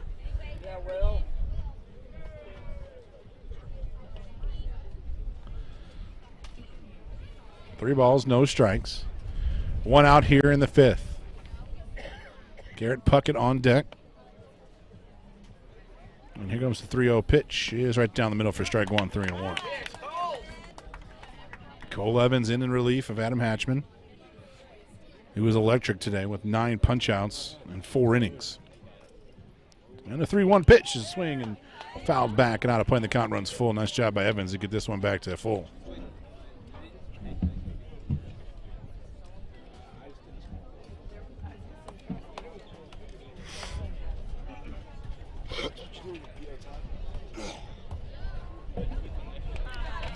And the 3-2 pitch is taken downstairs for a 1-out walk. That's a big walk because, you know, you're looking at if they would have rolled them there 1, 2, 3, that middle of the lineup or to the top of the lineup for Howell would only get one shot at things. If they can get to a spot where they can get a couple runners on, they'll have their big guys up with runners on and a shot here this inning, and then possibly a chance in the in the 7th to come back around. So key spot in the game for this Howell team is a wild pitch is unleashed, and Wibbemeyer takes second base easily. Cole Evans throws ones to the backstop, and that moves Wibbemeyer 90 feet closer to the promised land. Garrett Puckett batting with a runner at second base. He shows bunt, takes a pitch on the outside corner. Generous corner there, and the count runs even 1-1. Puckett doubled in his last at bat, was stranded at third base. Puckett was the runner that tried to attempt to steal home back in the 3rd inning. And the 1-1 outside, 4-ball, 2-1. Evans trying to find those corners. Runner down second base, that's Wibbemeyer. He walked and then advanced to second via the wild pitch. And the 2-1 pitch misses low and away, and it's 3-1. If you're Evans, you need one of those quality fastballs towards the bottom of the zone here and for a strike and let him put it in play. Evans has picked away at that outside corner and missed a little low and away quite a few times here in this 5th inning. And the 3-1. There you go. Oh. Spot. Called that one a ball. Spot call, you good, baby. It's a good pitch, but you put yourself in that position with a 3-ball count and been throwing a couple balls and kind of got the umpire out of the habit of calling strikes like he was early in the inning for you. All right, we move to the top of the order. Kevin said now the big boys come up with runners on the base passes and see what the Vikings can do. And it's going to be Titus Sissel to bat with runners at first and second, now batting from the left side of the plate. Sissel 2 for 2 today with a couple of singles. 0-1 count. 1 out. Runners going. Runner safe at third base. Catcher kind of was caught off guard there. He kind of took a minute to throw it to third. Didn't hear anybody yell anything. And catcher's caught off guard and stolen base. And runners now move up 90 feet. Second, third, 1 out. If you're Howell, this is what you're looking for. Yep. You got your couple big boys here with a chance with runners in scoring position. Tying run all of a sudden at second base. And the next pitch is upstairs. And the count runs even at 2-2. Tying runs at second base. Runner at third. And with one of your best hitters at the plate. A 1-2 pitch to Sissel. Swinging a fly ball into center field. That looks like it's probably going to get 1 run in. Runner from third tags are going to throw it to second. And the runners move up 90 feet. And Sissel with a sac fly to center field. And the lead's been cut to 2-1. And now runners are just 90 feet away in the tying run with Brett Norfleet, a big, tall 2-hitter, first baseman for the Vikings, comes to the plate with the chance to tie this one up. Norfleet 0 for 2 with 2 strikeouts. You will face Cole Evans now. And the first pitch is in the dirt for a ball, 1-0. Norfleet going to play football and baseball at Mizzou in a year from now. And the 1-0.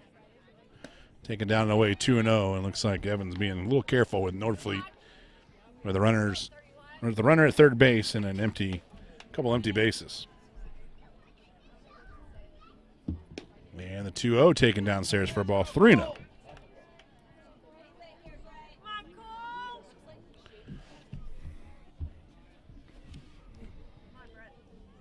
Evans comes set, down on the count 3-0, and the 3-0 pitch is a line drive to short, and Hayden Post sticks his glove up.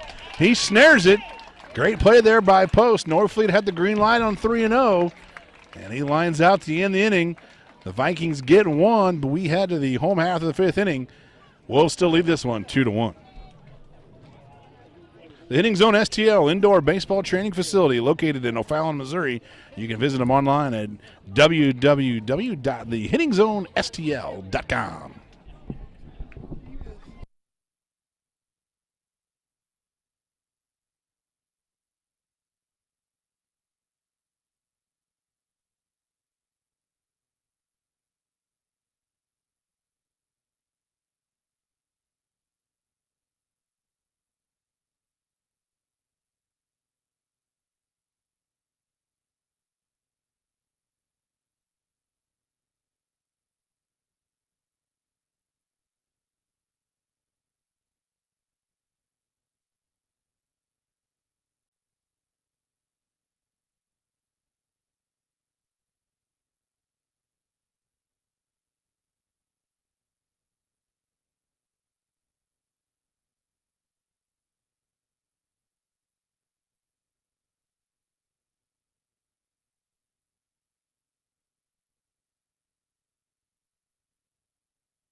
We move to the bottom of the fifth inning. Wolves lead this one 2-0. Hayden Post will lead things off for the Wolves after snaring Brett Norfleet's line drive that last inning to sort out the big inning there. And the Vikings, though, were able to bring across one. It's 2-1. And the 0-1 pitch to Post taken outside for a ball, and the count's even at 1-1. Post today 1 for 2 with a double on the strikeout looking.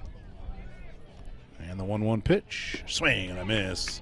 And it's 1-2. A big swing and a miss there by Hayden Post.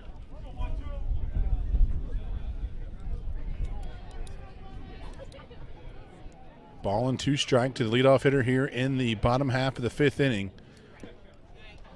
Takes a pitch just outside on the outside corner. The count's even at 2-2. Better eye than me. Yeah, especially since strike one was about that same spot. And the 2-2 pitch on its way. A little bit low, and the count runs full 3-2. Hayden Post has shown he knows the zone today. He's worked a full count. This is a big leadoff at-bat for Timberland. Payoff pitch. Swing on a line drive. Foul down the first baseline. And the count stays full 3-2.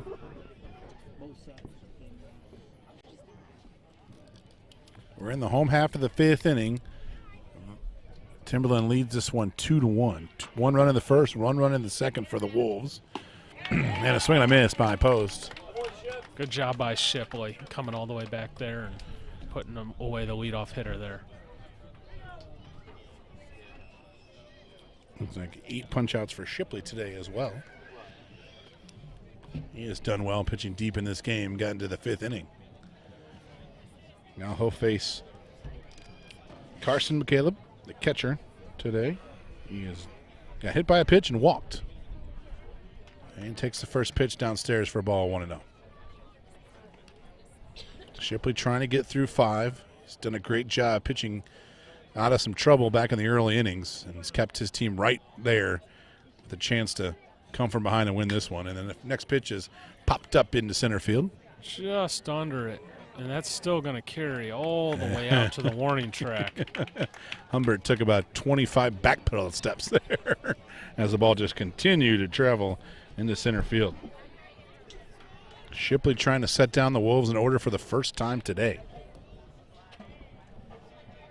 Jackson Yarberry at the plate. He's 1 for 2. Doubled back in the first, struck out in the third. Bats again here in the fifth, with nobody on and 2 outs. And the first pitch is an off-speed pitch taken for strike 1.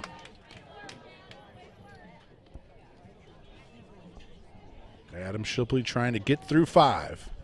And the 0-1 pitch. Another beauty for strike 2, 0-2. Seems like Shipley's gone to that off-speed pitch a little bit more later in this game.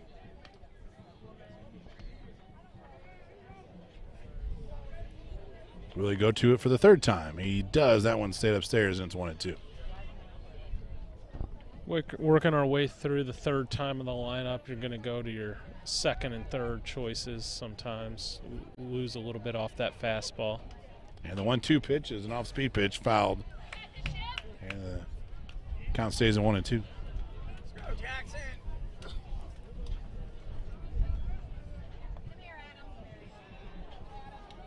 Nobody on, 2 outs. We're in the bottom of the fifth, and the 1-2 pitch. Upstairs, and the count runs even at 2-2.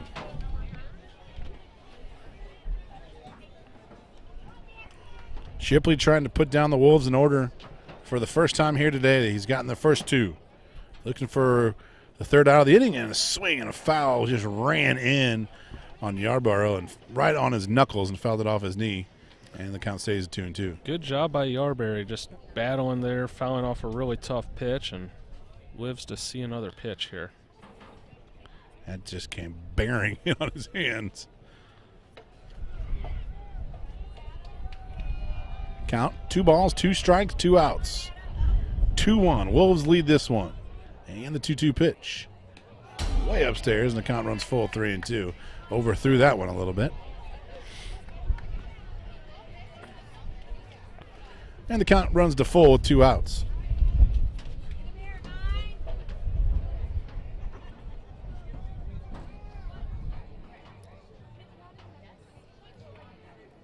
And the 3-2 pitch. Off-speed pitch, got him. Shipley puts down the Wolves in order there in the fifth. We head to the sixth. We got a good one going here. Wolves lead the Vikings 2-1. Missouri ALB Gateway Border War All-Star Game. Go to MissouriAmericanLegionBaseball.com to contact the zone commissioner or district chairman in your area to get your tickets today.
We head to the top of the sixth inning.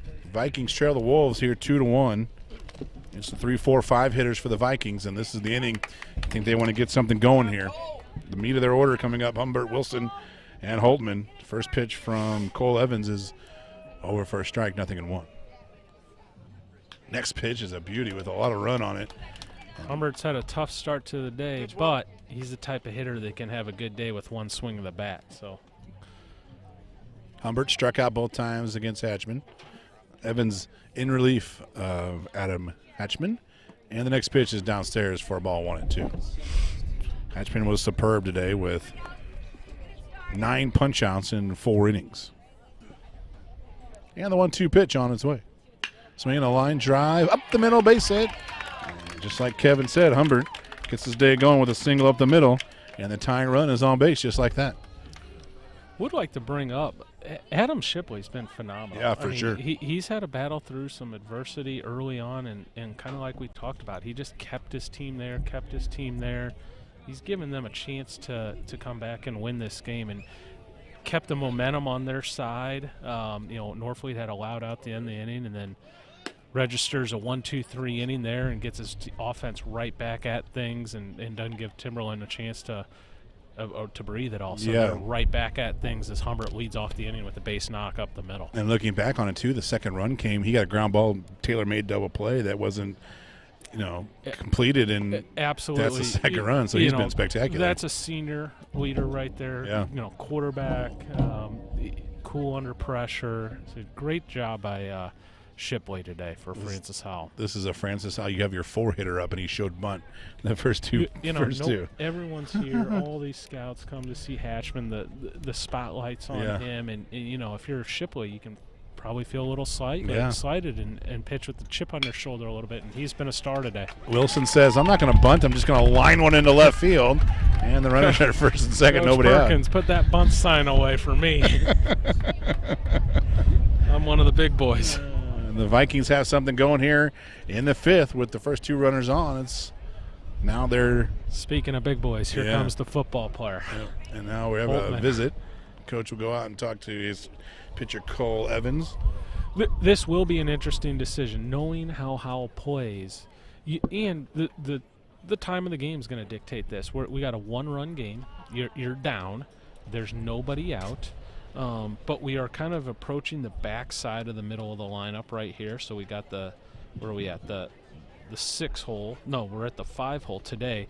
It should be noted Leo Humbert is serving, or Bryson Naputi is serving a 1-game suspension, was ejected from last game for arguing balls and strikes. So he has to sit a mandatory game.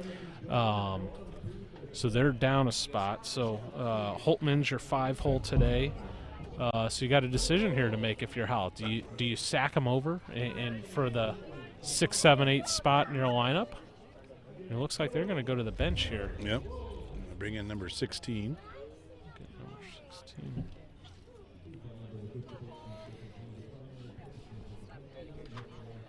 You see the Wolves are expecting bunt. First baseman way on the grass. Third baseman even with the bag at third. They're going to Cole Schultz.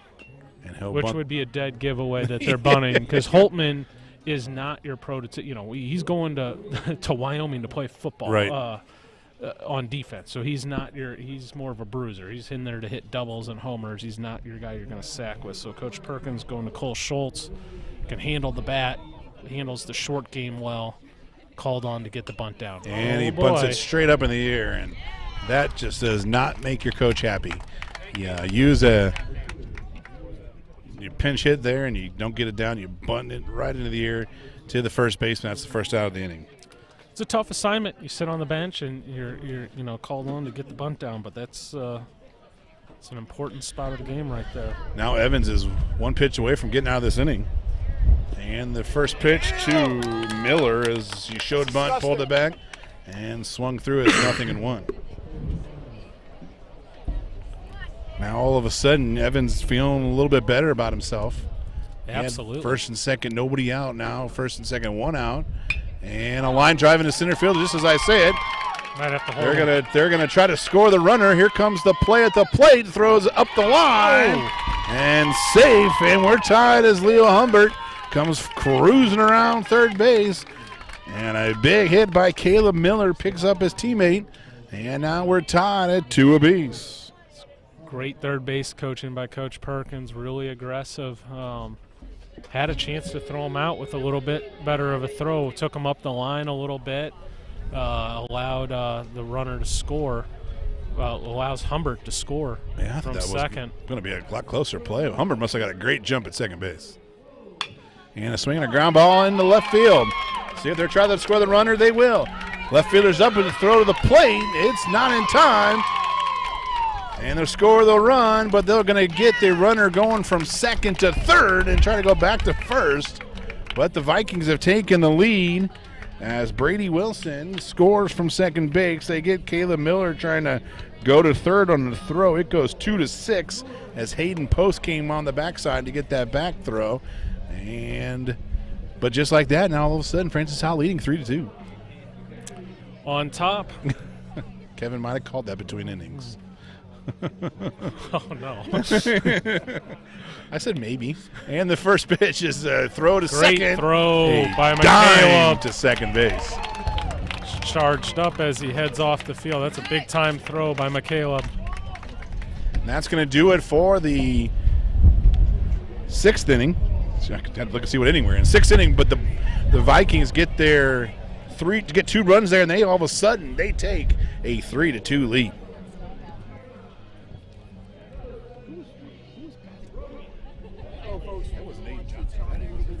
Our partner, Prime Sports Midwest. Prime Sports Midwest, they've got all the gear, all the things you need for baseball. Prime Sports Midwest will take care of your uniforms. They've got gloves. If you're looking to go and put the glove on, check out the bat demos. They got the hitting cages. They're all right there in Champions Village. Go check out primesportsmw.com. Also, make sure while you're here watching the game, hit the subscribe button. We got a contest going with our good friends over at Prime Sports Midwest. We've got a bucket of baseballs. We've got a Marucci hitting net. We have a 36-inch fungo we're giving away. We're going to hit 1,000 subscribers. If you've subscribed in that time frame, if you're up there, we will enter you into that contest to win the contest. My director's sitting over here telling me what? And I got to remember Mitch Thomas, he's going to shoot me in the head. Mitch, we got you, baby. 2 lessons, fielding and hitting, will be added on to that to the winner. So from the hitting zone, we got you, Mitch. We got you, buddy. And so thanks, folks. Make sure you check that out. Thank you, Brian. We head to the bottom of the 6th inning. Brett Norfleet in to try to shut this one down for the Vikings. I will say, Brian, Prime Sports Midwest, they have come a long way from there. When they started, they have everything you can imagine in their store currently. It is pretty incredible what Mr. Benz has done down there at Champions Village for Prime Sports Midwest. They are locked, stocked, and loaded with everything you could ever need for a baseball player. All right, Brett Norfleet in to try to shut this one down. And then the bottom of the 6th inning, Norfleet in for the save here. Moved from first base to the rubber now. Big, tall righty brings his first pitch home. And it's up and in. Hello. Buzz the tower with that first pitch. And Will Munch dances away from that one. Good morning. 5, 6, and 7 for the Wolves here in the 6th. 2-0. Norfleet has fallen behind Mensch. And the 2-0 pitch. Ouch! Right on the right elbow. That hurts. But Mensch, the potential tying run, will get to first base after a hit by a pitch. And Coach Perkins quickly out to the rubber. If you're Howell, this has played out exactly how you wanted and it Norfleet's to. done. You outlasted Norfleet or Hatchman and took the lead late and got Norfleet. Now they're going to the bullpen though. Okay. Well, Norfleet did miss last year with the shoulder injury, so I'm sure they're being extra precautions with him, and obviously has a future well beyond high school baseball, both in college baseball and football, so I'm sure they're being extra careful with him. There is a responsibility there for the coach. You know, we've seen some extra, some super talent today in Hatchman, Norfleet in particular, Shipley. Credit to these coaches for taking care of these young arms, handling them the right way, and making sure these guys are here for the whole season. And big picture, these guys are going to pitch beyond high school baseball. They got careers ahead of them, so credit to the coaches for handling their guys correctly. I wonder if you think that's maybe something that the pitcher wasn't really ready yet, so maybe they throw Norfleet out there just for a hitter and get the next guy a little bit more work, be ready to go. Certainly possible. All right. Norfleet walked in the dugout, grabbed his first baseman's mitt, and climbed back out to first base. And checking in here for the Vikings is number 17.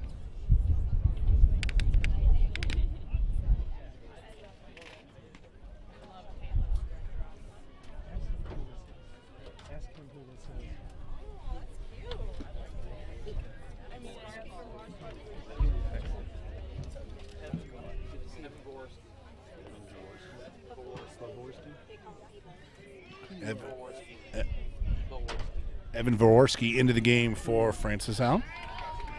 He'll come in with a runner at first base and see if he can shut this one down. He'll face Ethan Smock. And the first pitch is low for a ball, 1-0. Smock 0 for 1 today. Walk and scored a run back in the second. Struck out in the third. And the 1-0 pitch is right down the middle, and just like that, the tying run is just 90 feet away as Will Munch steals second base. I like it by Timberland. I was just thinking, how are they going to handle this? They're down a run late in the game. Are they going to sack them over? And they chose the aggressive route and got the stolen base there. And the 1-1 pitch is outside for a ball, 2-1.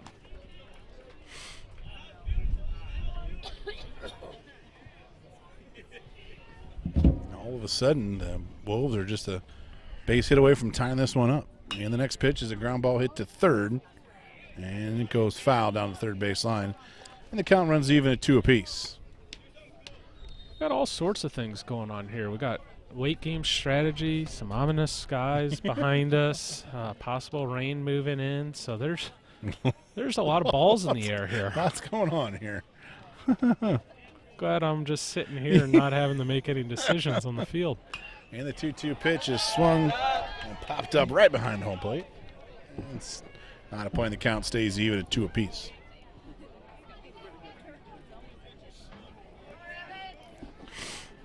Tying run, Will Minch is down at second base. Ethan Smock stands in, trying to tie this one back up.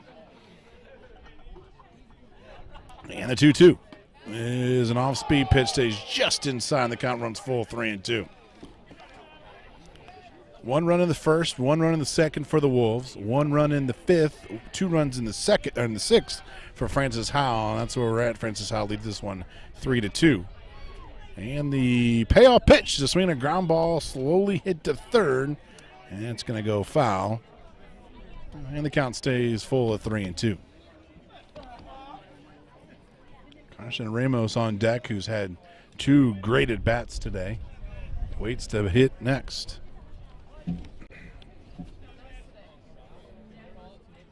And the payoff pitch on its way home.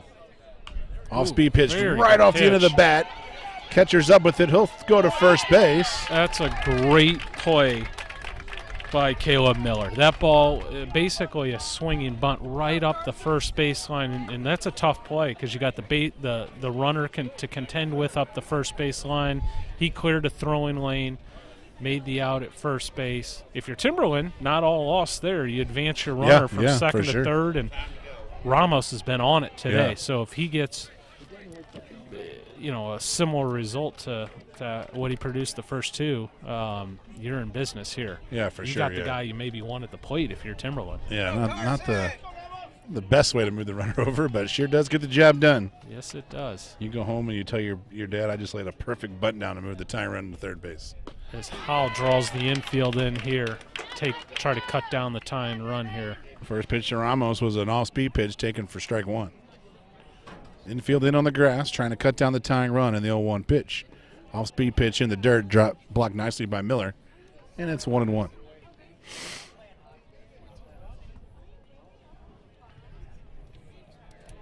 Tying run just 90 feet away.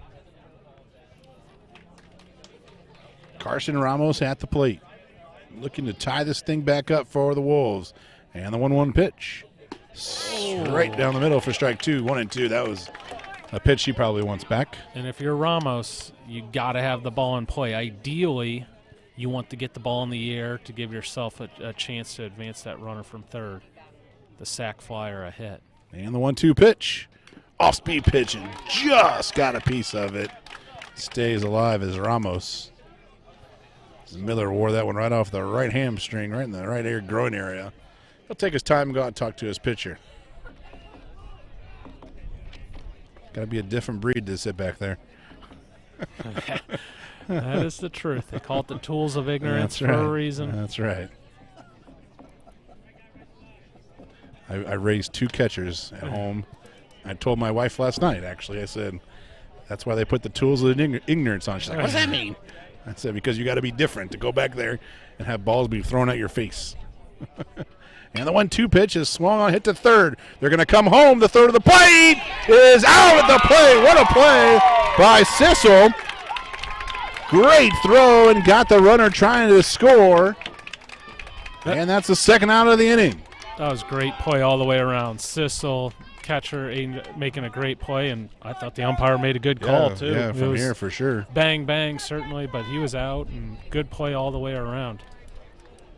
Francis Howell pulled the infield in just for that, and Sissel just makes a great play.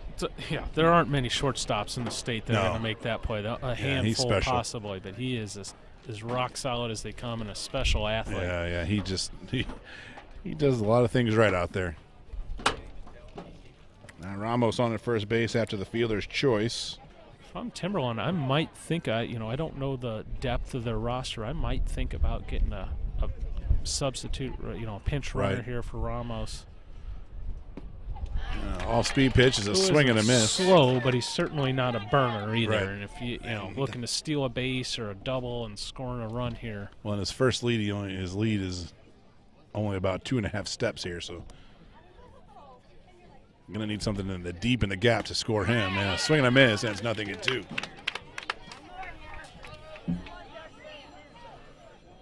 The Vikings 1 strike away from getting out of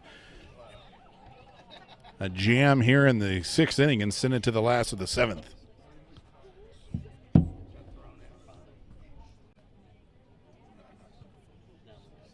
And the 0-2 pitch.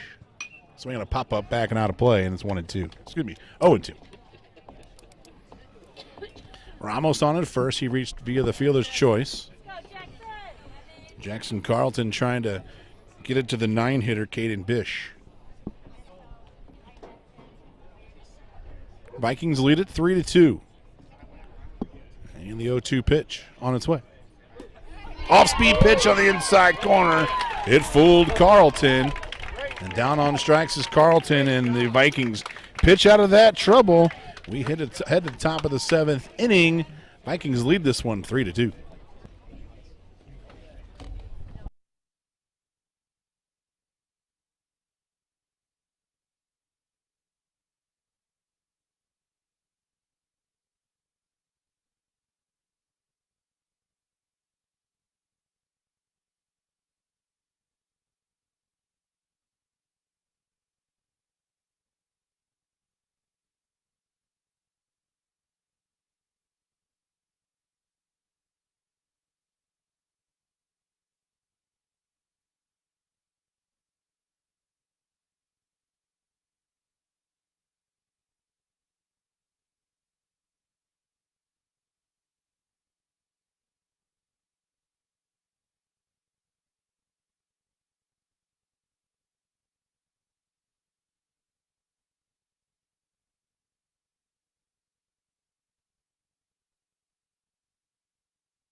Mid-high 8s. Is it still Evans pitching? Yes. Yeah. No, this is Caden Bish. Oh, sorry. Caden Bish. Caden 6. All right, we head to the top of the 7th inning. Vikings lead this one 3-2. Looking to add on here in the last inning here. Caden Bish now will come in to pitch for the Wolves, and the first pitch to him is taken upstairs for a ball 1-0. Leading things off for the Vikings is Aiden. Nope, this is not Aiden Johnson. Pinch hitter, ground ball to short. Hayden Post has got it, long throw, and it's wide. And a throw to second might have a chance, and that one gets overthrown. That ball goes into left field. Fortunate for the Howell base runner there. He made that turn. That ball did not get very far away from the first baseman, Ramos, but then his throw to Hayden Post was offline, as was Hayden Post's throw. So that goes down as an E6 on Hayden Post. Wouldn't be shocked to see Howell keep the pressure going here, lay down a bunt, and get him advance your runner to third base with Sissel and Norfleet coming back around for Howell. So Puckett will bat here. There it is. He'll show bunt, and he'll bunt it foul, trying to get an insurance run moved 90 feet closer. It's a big spot in the game. For sure. If you're Timberland and Bish, you got to keep it right here and give yourself every bit of it, every chance in the seventh inning. Coming up in the seventh for the Wolves will be the 9-1-2 hitters. Not a bad spot to be. Correct. If you're Timberland offensively. Puckett looking to move that runner 90 feet closer. Shows bunt, pulls it back, and takes ball 1-1-1.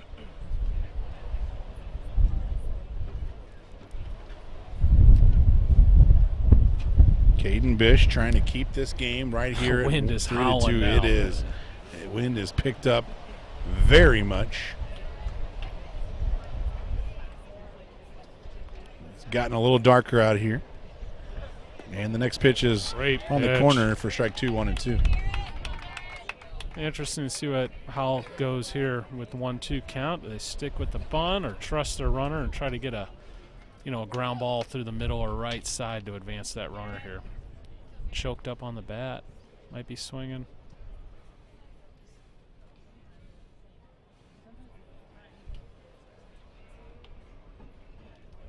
And the 1-2 pitch off the catcher's mitt. That'll do exactly what they wanted to do. Takes care of that. And the Garrett Puckett tried to call time, but the umpire did not grant him time. If you're Puckett, you're shortening it up. You're trying to work the middle here. Looks like Timberland's going to bring their infield in.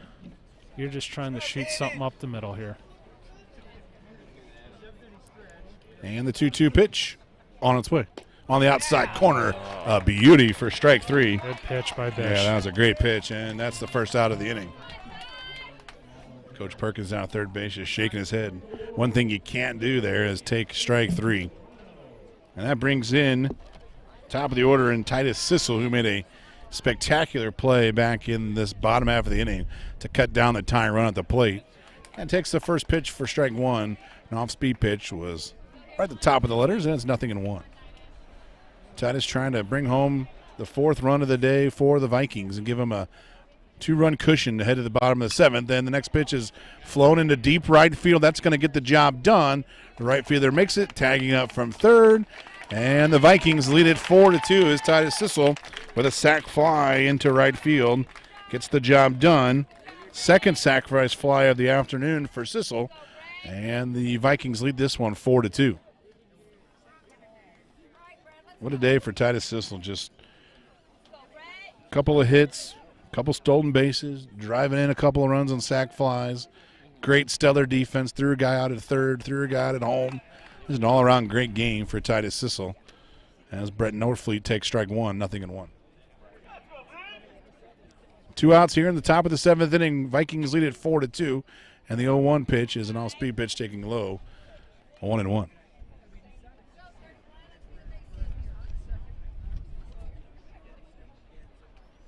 And the 1-1 pitch on its way. Swing and a miss. Big cut there by Norfleet.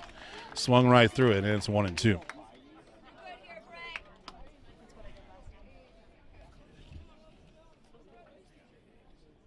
And the 1-2 pitch on its way.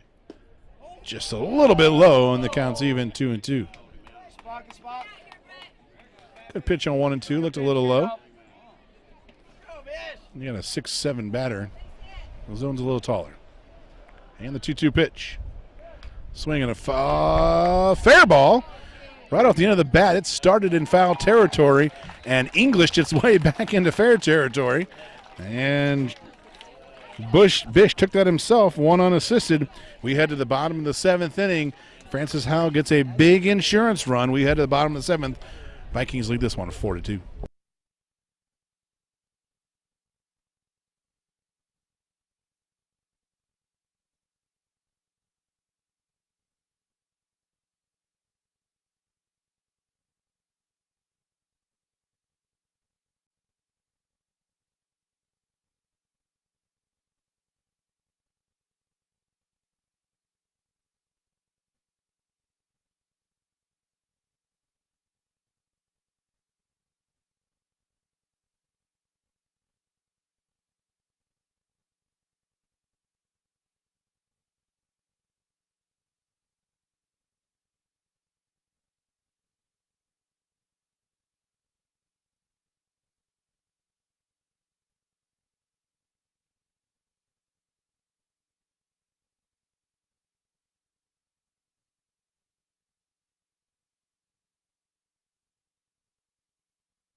All right, we head to the bottom of the seventh inning. Last chance for the home team here. It's 4-2. As Titus Sissel with a huge sac fly in the top of that inning to give the Vikings a big insurance run there. And on for the save for Howell is Alex Bryant. Alex Bryant in to save this one, and the first pitch is a swing and a pop-up down the right field line and going to hook foul, and Caden Bish, who's leading things off, goes down the count 0-1. Love to see that by Alex coming in, attacking the strike zone, threw a fastball away there and said, here, try to do something with that, and got ahead of the count, 1-0, 0-1. One pitch from Alex Bryant to Caden Bish on its way, swinging a line drive into right center field. That's going to get down. The right fielder, Whitmeyer, thought about throwing to first base there, but Bish with a leadoff single, and just like that, tying run comes to the plate, and we move to the top of the order.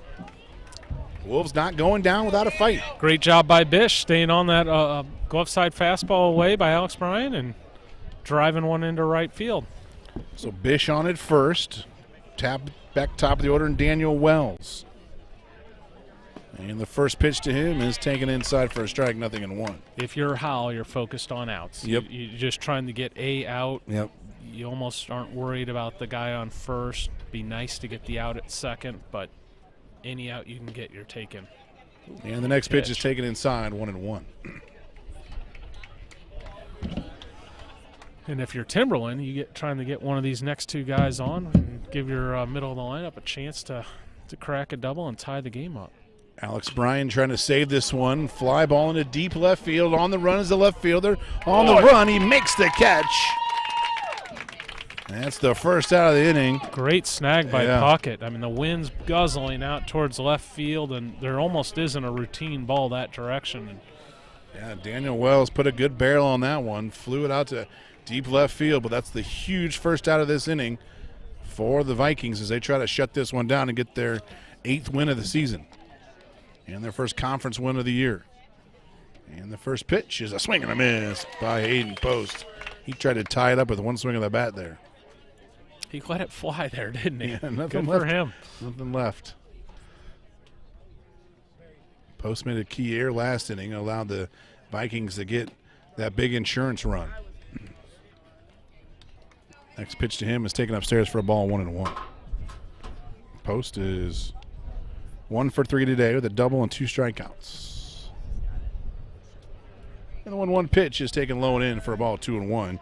Alex Bryan trying to. It's a pretty nice pitching depth for Howell. They're on their 4th pitcher, and they're running out a guy that's pitching into the upper 80s here to close out the game. And the 2-1 pitch. Swing and a miss. And it's 2-2 as Hayden Post swung right through that one. And the count's even at 2 apiece.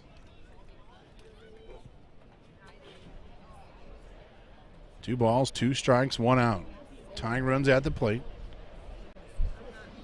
Hayden Post trying to extend this one and takes one right down the middle for strike 3.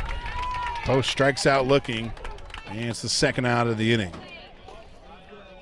Post might have been fooled on that one, was expecting something else and got the fastball, and it's the 2nd out of the inning.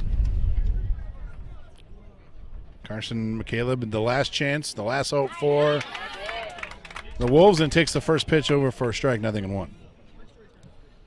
Carson's had a good day at the plate. Been hit, walked, struck one well to dead center field. Swing and fouls this one down the left field line, and it's going to sneak out of play, and it's 0-2, and the Wolves down to their last strike. You're looking to get on base any which way. A walk, hit by pitch, obviously a hit, and give Yarberry a chance. This is not the time to try to tie the game. This is trying to extend it, one more hitter. That's right. And the 0-2 is upstairs for a ball, 1-2. Gotta be in shock Northfleet's even holding the runner on there at first base.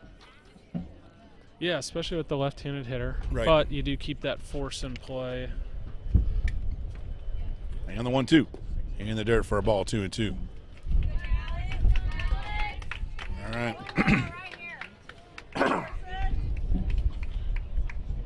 Bryan trying to close this come-from-behind win for the Vikings here in the 7th inning. And the 2-2 pitch is upstairs.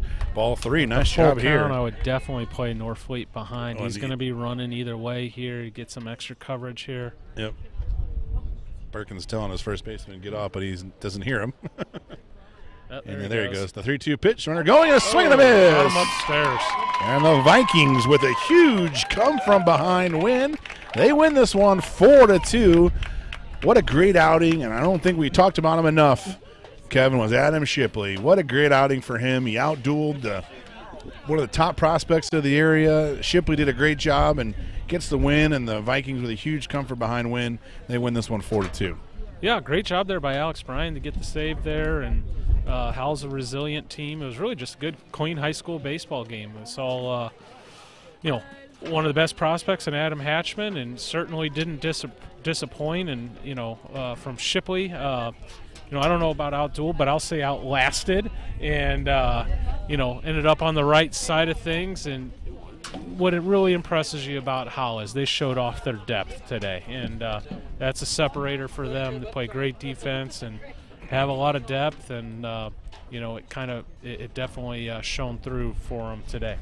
Yeah, that's a big win for Francis Howell. They come from behind and win this one 4-2. These two teams will do it again tomorrow, this time at Francis Howell, but a big come from behind win for Francis Howell as they pitched in and out of some trouble in the early portion of the game, and they come back with their big bats there in the 5th, 6th, and 7th. They score 4 runs, 1 in the 5th, 2 in the 6th, 1 in the 7th, and do just enough to get themselves a win here, and they win it 4-2. They improved to 8-2 on the season.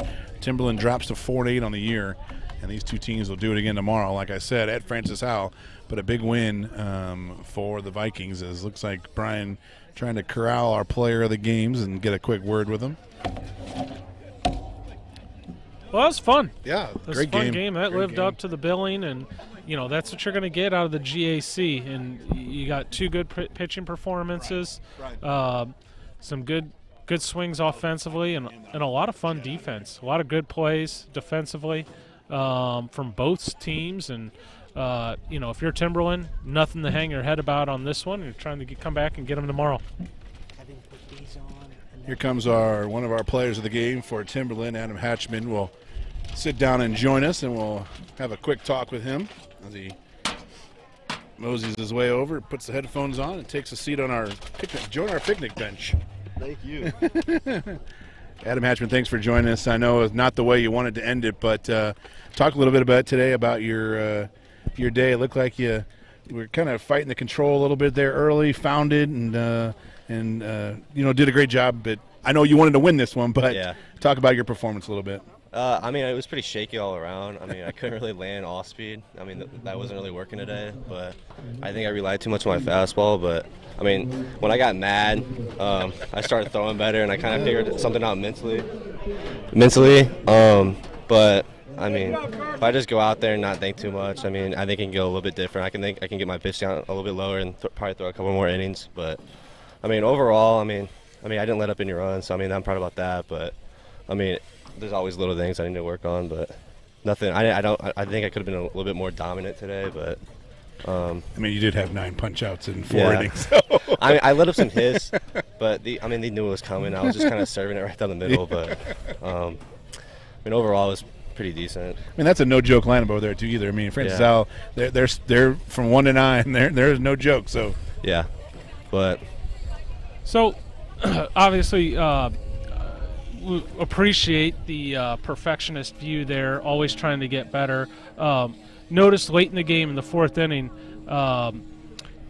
it looked like you took it to another level, got ticked off a little bit. Talk about that sequence there. We saw maybe a stare down of the umpire and situation. That's what I was saying. It took you a little jump with the fastball. Yeah, I was staring down the batter. Yeah. But, I tend to do that all the time. So, it's not really anything like hatred or anything. I just do it just to fire myself up. But, I think I need to go out there more pissed off and just, kind of just throw the ball because I was trying to be too pretty. Pitch with an edge, right? I was just trying to be too pretty, make things work, and try to flip things in. But I just need to go out there already amped up like I was in the 3rd and 4th. But, Yeah, even you said they even know they were coming, but they were having trouble hitting when they knew it was coming. So yeah. Just sometimes you catch yourself trying to pitch a little bit to perfection, and when you can just rear back and they don't have a chance hitting. Yeah, I mean, I know if I get them off balance with off speed, then the game goes completely different. I can get through innings a lot faster. And today, the off season weren't really working, and I was kind of like not trusting it, but. I mean, that's what I took after this game, and I mean, mentally too. Like I was just trying to be, like I said, too pretty and just serve it up in there. But certainly something to build on, and obviously, getting you extended, and I'm sure you're looking to go deeper into games as the season goes on. But certainly gave your ball club a chance to win, and I'm sure there'll be some wins in your future here. Yeah, for sure. Thank you, Adam, and good luck the rest of the season. All right, thank you, Adam. Thanks a lot, buddy. That's Adam Hatchman, the player of the game for the Timberland Wolves. Started today, punched out 9 in just 4 innings. A pretty dominant performance on the bump today. And now we're going to bring in our Francis Howell player of the game, the opposing pitcher today. Adam, how you doing? Great job today, Adam. And we started this game, and I'm not going to lie to you. We were talking about the other guy a little bit more than you, but you changed our opinions, and you pitched great. You pitched into some trouble, not out of some trouble, and went deep in the game and come out with the W. Thank you. Adam Hackman is a great pitcher. Like, he deserves all the credit. And, I had to get the first pitch striking. He's a great pitcher. He deserves all the credit, and it's great competing against these guys. Like, he's one of the best pitchers in the nation, and pitching against him is an honor. And he pitched great. And all I had to do is I wanted to keep the runs low, and if I not walk that many, it's all right. But yeah, you kept your team in the game. I'm sure that's your game plan. Just that's the game plan. Keep them close. Every single time I come into a game, my goal is to keep them below 2 runs. And 2 or less runs, so that's my goal every single game, to keep my team in it. Success. Yes, sir. Success. Yes, sir. We were talking about that, almost from the first pitch, and you're facing a guy like Hatchman, and you're a heck of an athlete in your own right, state champion quarterback, and one of the top pitchers on a good team heading to St. Louis University. So congratulations. Thank you very much. But in a situation where you're facing a talent like Hatchman, it's almost like you can keep your team right there, and you just outlast him. Yes. And you give your team a heck of a chance to win, and then trusted your offense to come back. So all the credit to you. You did a great job today and gave your team a chance to win, and they certainly did that. Thank you. Yeah, 1 run feels like 5 with Hackman, but I trusted my guys, and they came through. We're one of the best teams in the nation, and we're gonna keep it winning. No question. Talk to us about what it's like pitching in front of behind that with that defense behind you. You guys got some spectacular. It's defenders. amazing. Every single time there's a ball going up in the air, I know it's caught because how good our defense is in the outfield. I just start walking off when there's 2 outs, when there's a fly out. Humbert made a nice play. Yeah. Sissel made it. Norfleet snagged one over it's at nice. first. It's nice having them. Trusting, just makes your job a little easier, doesn't it? Yes, it does. Just if you throw strikes, you'll be good, and then they'll make a play for you. That a boy. Well, Adam Shipley, great job today. Winning pitcher of today's win. Nice to get that first conference win out of the way, too. Yes, it feels good. Especially last year, I was more of a non-conference guy, watching behind, learning from Bryson Naputi, who's a great pitcher, also is pitching tomorrow, and then Tyler Rouser, who's at Truman State. Just learning from those guys and taking some knowledge from them helps a lot. Well, great win. Congratulations, and look forward to following you guys, and know you're going to be in the thick of it as we move forward this season. So best of luck. Thank you very much. Nice meeting you guys. That's Adam Shipley, player of the game for the Francis Howell Vikings, the winners today. They win it by the score of 4-2. Like Adam said, these 2 teams will go at it again tomorrow at Francis Howell, and the Vikings win it, and they run their record 8-2. Well, Kevin, it was fun bringing it to you. It was a fun game, good game, very well played, a couple of really good arms, and it was a good one to get out under our belts. I feel like we set the bar high. Hopefully they're all like this, and we're going to have a heck of a season if this is the standard that we're holding these teams to. That's right. All right, that's our YBMcast GAC Game of the Week. Thanks for everybody with the help. And for my partner, Kevin Moeller, my name is Mike Morgan. We'll talk to you again next week.